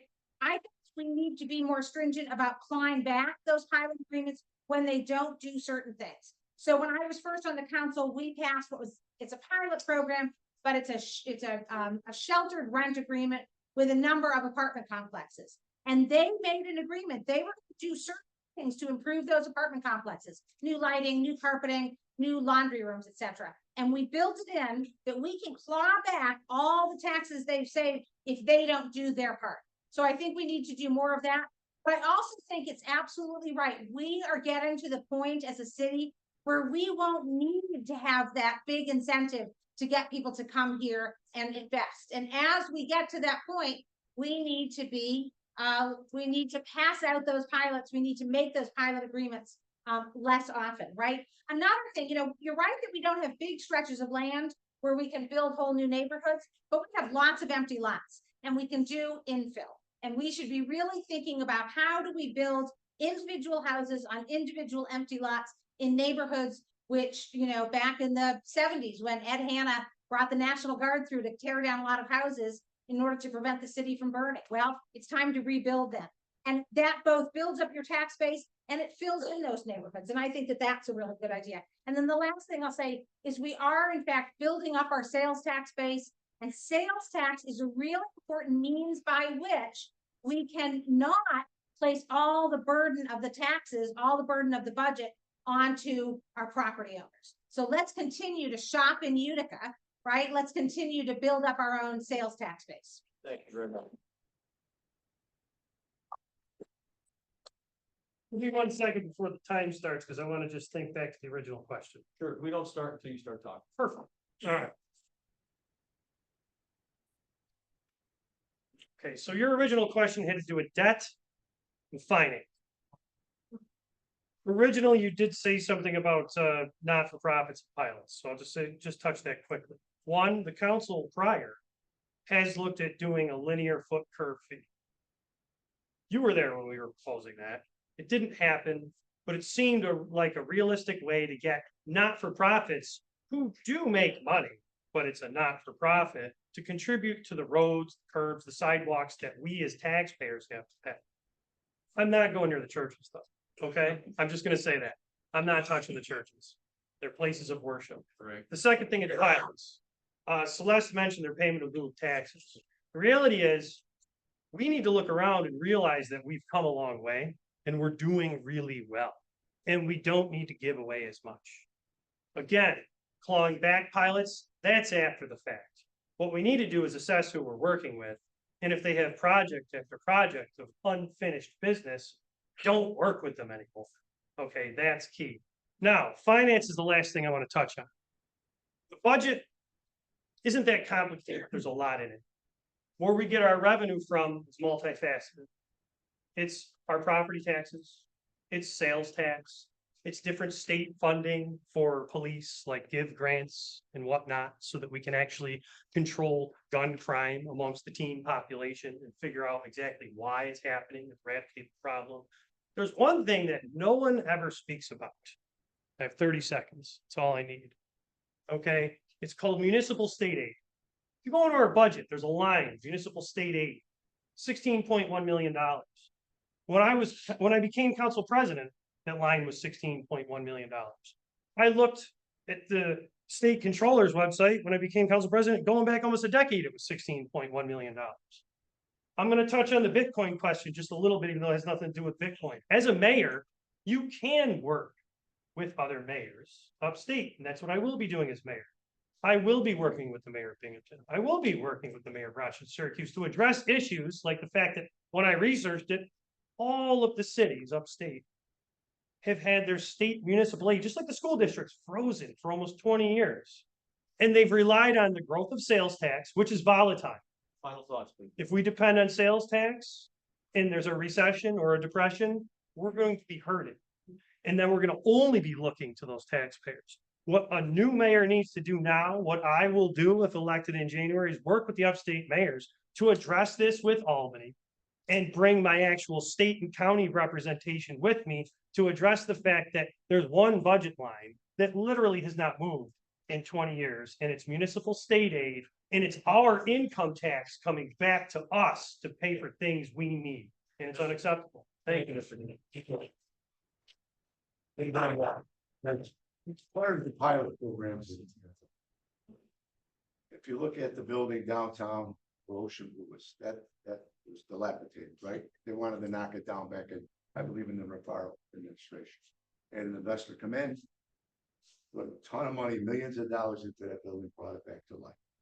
But when you sign a contract for a pilot, you have to make sure that you maintain a certain amount of employees, maintain the premises, give people a great place to live. There's a lot of buildings out there. When an investor comes in here, he's not gonna, he wants a break. That's why they're coming here. That's why they're coming here, because we're giving them a break. Instead of paying a full amount of taxes, they are providing jobs. They are providing housing. And this is good. But you're right, we don't police it. So yes, I'm gonna create 50 jobs in 3 years. Okay, in 3 years, we better check and see if you have 50 people on that payroll. Because if you don't have the people on the payroll, then you're stealing our money, the taxpayers' money. And then the pilot program gets taken away and they pay regular taxes. So you gotta police it better, and that's the problem. So people are coming in, Mr. Patel, look at how many hotels he has here. Thank God we have them, because our sales tax went from 14 million to 18 million. Because we're able to house people when they come in and enjoy our city. And I'm happy that we're at 18 million. And what I want to do right now is sell this city a little bit more. I want it to be 20 million and 21 million. So we got to make sure when people come to visit our city, when they're sitting in that hotel room over there in North Utica, we got to give them something to do. We got to have that trolley going around the city, visit the brewery district, the arts district, take them to all our fine restaurants, and we'll just have it continuously. I just started out on Friday and Saturday night. Build that sales tax money so we don't have to charge real estate tax. I've been on the council, what, 5? This is my 6th year. We're able to keep the taxes down. And that's what I'm gonna do as mayor. Keep the taxes down and push our visitors to keep spending money in our city. And that's what I want to do. So pilot program, yes, we gotta police it, but we gotta still build on that sales tax, because that's the savior of all saviors for real estate taxes. That's my opinion. Thank you very much. All right, folks, I just wanted to thank all of you for your questions, and what I'd like to do now is allow the candidates to do their closing statement. And we will start with Mrs. Friend based off of the order. Great, thanks. Thanks again for coming. Thanks for asking such good, smart questions. They really show people who want to understand how their city works. I really liked that, and I think that the common thread that ran through your questions and our answers is, again, communication, right? And the need for there to be a really strong back and forth communication between mayor, members of the council, the administration, and all of you. And that needs to be ongoing, not just every 4 years in an election year. So if I'm next mayor, there are going to be lots of town halls, and there are going to be regular email communication, and there are going to be videos on all sorts of social media platforms, and there's going to be a texting push notification system where you can sign up to get texts to tell you that there's a snowstorm coming, or that green waste needs to start being in barrels, et cetera, et cetera. We're going to build up all sorts of good ways for us to let you stay in touch with your government, and to make sure that your government is staying in good touch with you, and that your government is you, right? So if you elect me to be the mayor of Utica, you're going to find that you're going to have a lot of communication. I'm the only one up here who has a really strong, proven track record of communicating. I've communicated with people more than any other person running for mayor, and I've loved doing it. So thank you very much for, and I look forward to your votes on early voting starts June 17th, don't forget, and election day is June 27th. Thanks.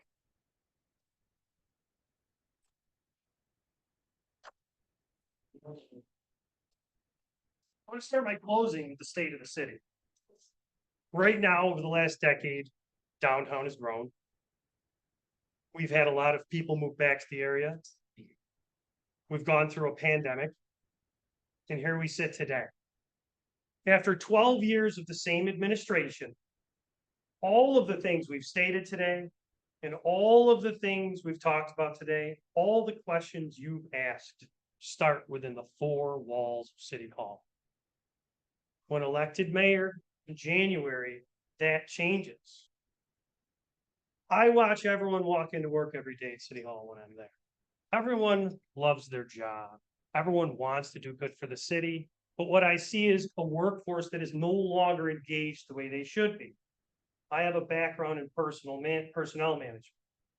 I want to actually re-engage the departments and create a work environment where they can become autonomous again. This city needed micromanagement 12 years ago. It needed people to drop the hand and say, no, you're not going to do that. You're going to do that. But the result of that has been, in an example, last year, Bank Place, Mayrow buildings emptied out, weeds all up and down. I called the Parks Department to say, hey, there's people parking here for M&T Bank. Can we have someone cut these weeds? The answer was, I need to check with Rob.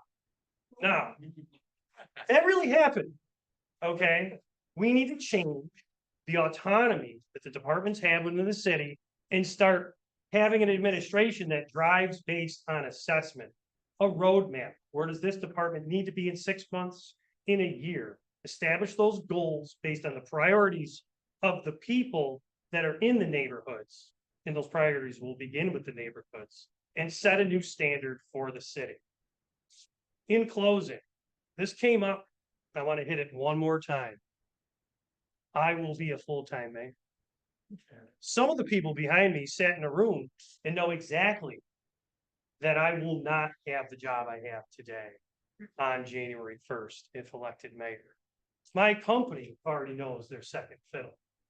What's happening, and I want to be upfront and honest with every single person in this room, is they're allowing me to keep a position so I can maintain my 401k. Because I'm 43, I'm relevant to the city now. I have children here. I have parents here. I understand what the city needs now.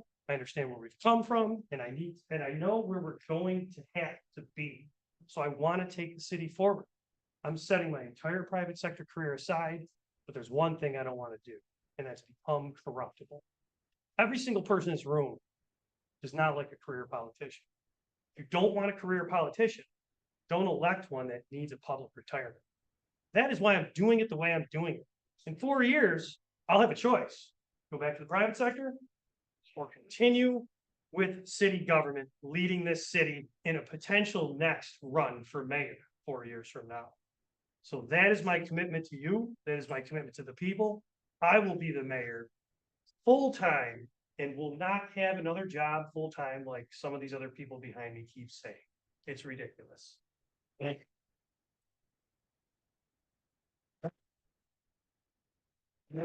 Before I got here tonight, I just want to read it here. First, I want to thank NUNA for hosting this event. As the endorsed Democratic candidate for mayor, my message to the voter is if you want a mayor who has 35 years of experience employing and managing people in the private sector, I'm that person. 20 years of owning and operating a separate successful business. I did that as well.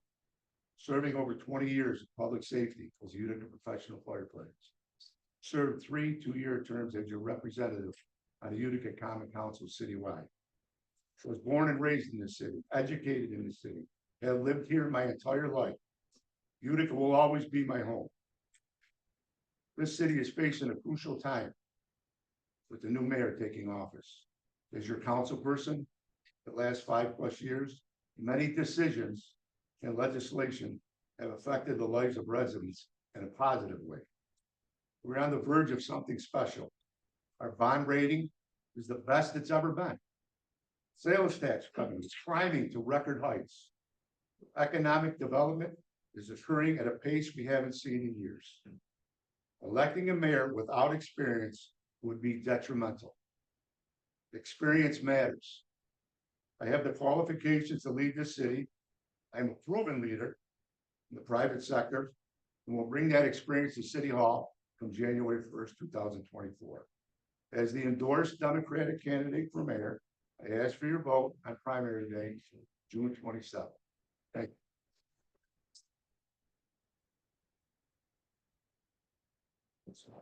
Mr. Cardillo, go ahead. Again, thank you all for coming. It's almost 9 o'clock and you've been a very, very attentive audience. I appreciate it. And appreciate your questions. Hopefully, we're gonna be able to be doing this in other sections of the city. And I look forward to vigorous conversation. Let me just say this. We are at a crossroads because we've had a mayor who's been in office, it'll be 12 years at the period of time that somebody takes over. So we need somebody who can be able to sit in that chair and do the job and know exactly what needs to be done. As I said in my opening, I've administrated offices with the Department of Housing and Urban Development. The funds that we used for Lower Manhattan Development Project alone was $23 billion, of which I was responsible for administrating. Mississippi Gulf Coast was $28 billion and continuing to go. I'm proud of that work that I did. I'm proud of the work that I did for Governor Pataki. I'm proud of the work that I did with President Bush. So why am I doing this? I'm retired, so to speak. So I have a little consulting firm that I just keep, so I keep busy. But I have my retirements. I've already done my public service with the federal government, with the state government. Yeah, and I get Social Security. So I could just go to Florida. No, that's not what I want to do, because I love this community. This community has been a part of my life, whether I physically have been here or not. My children live here. My grandson is here, the apple of my eye. I pick this kid up in the morning and I take him to school and I just love him. And I talk to him all the time about how nice it is here. And he says, Grandpa, are we gonna be able to stay here? I said, you bet you are. Father works hard. And it's gonna be an opportunity for them. So I look at this race, if you will, as an interview, an employment interview. Look at our qualifications. We all have good qualifications, there's no doubt about it. But I submit to you that over the last 50 years of the experience that I have had, and I have lived in other places in this country, and that is an asset. It's an asset because I've seen other things. I've lived in other places. I don't want to reinvent the wheel. All I want to do is be able to pick up the good stuff that happened and bring it here. So I thank you again for coming. Primary is June 27th, and we look forward to seeing you with the polls. Thank you again. I just would like to say thank you all for coming. I'd like to also thank the candidates. I really appreciate the exchanges that we all had tonight. I thought we were very, very productive. What I'd like to do is, this concludes the official portion of the meeting. And you are more than welcome to hang around for a short time and engage with the candidates. Like I said, please help yourself to some refreshments. And thank you again for being such willing participants. Thank you.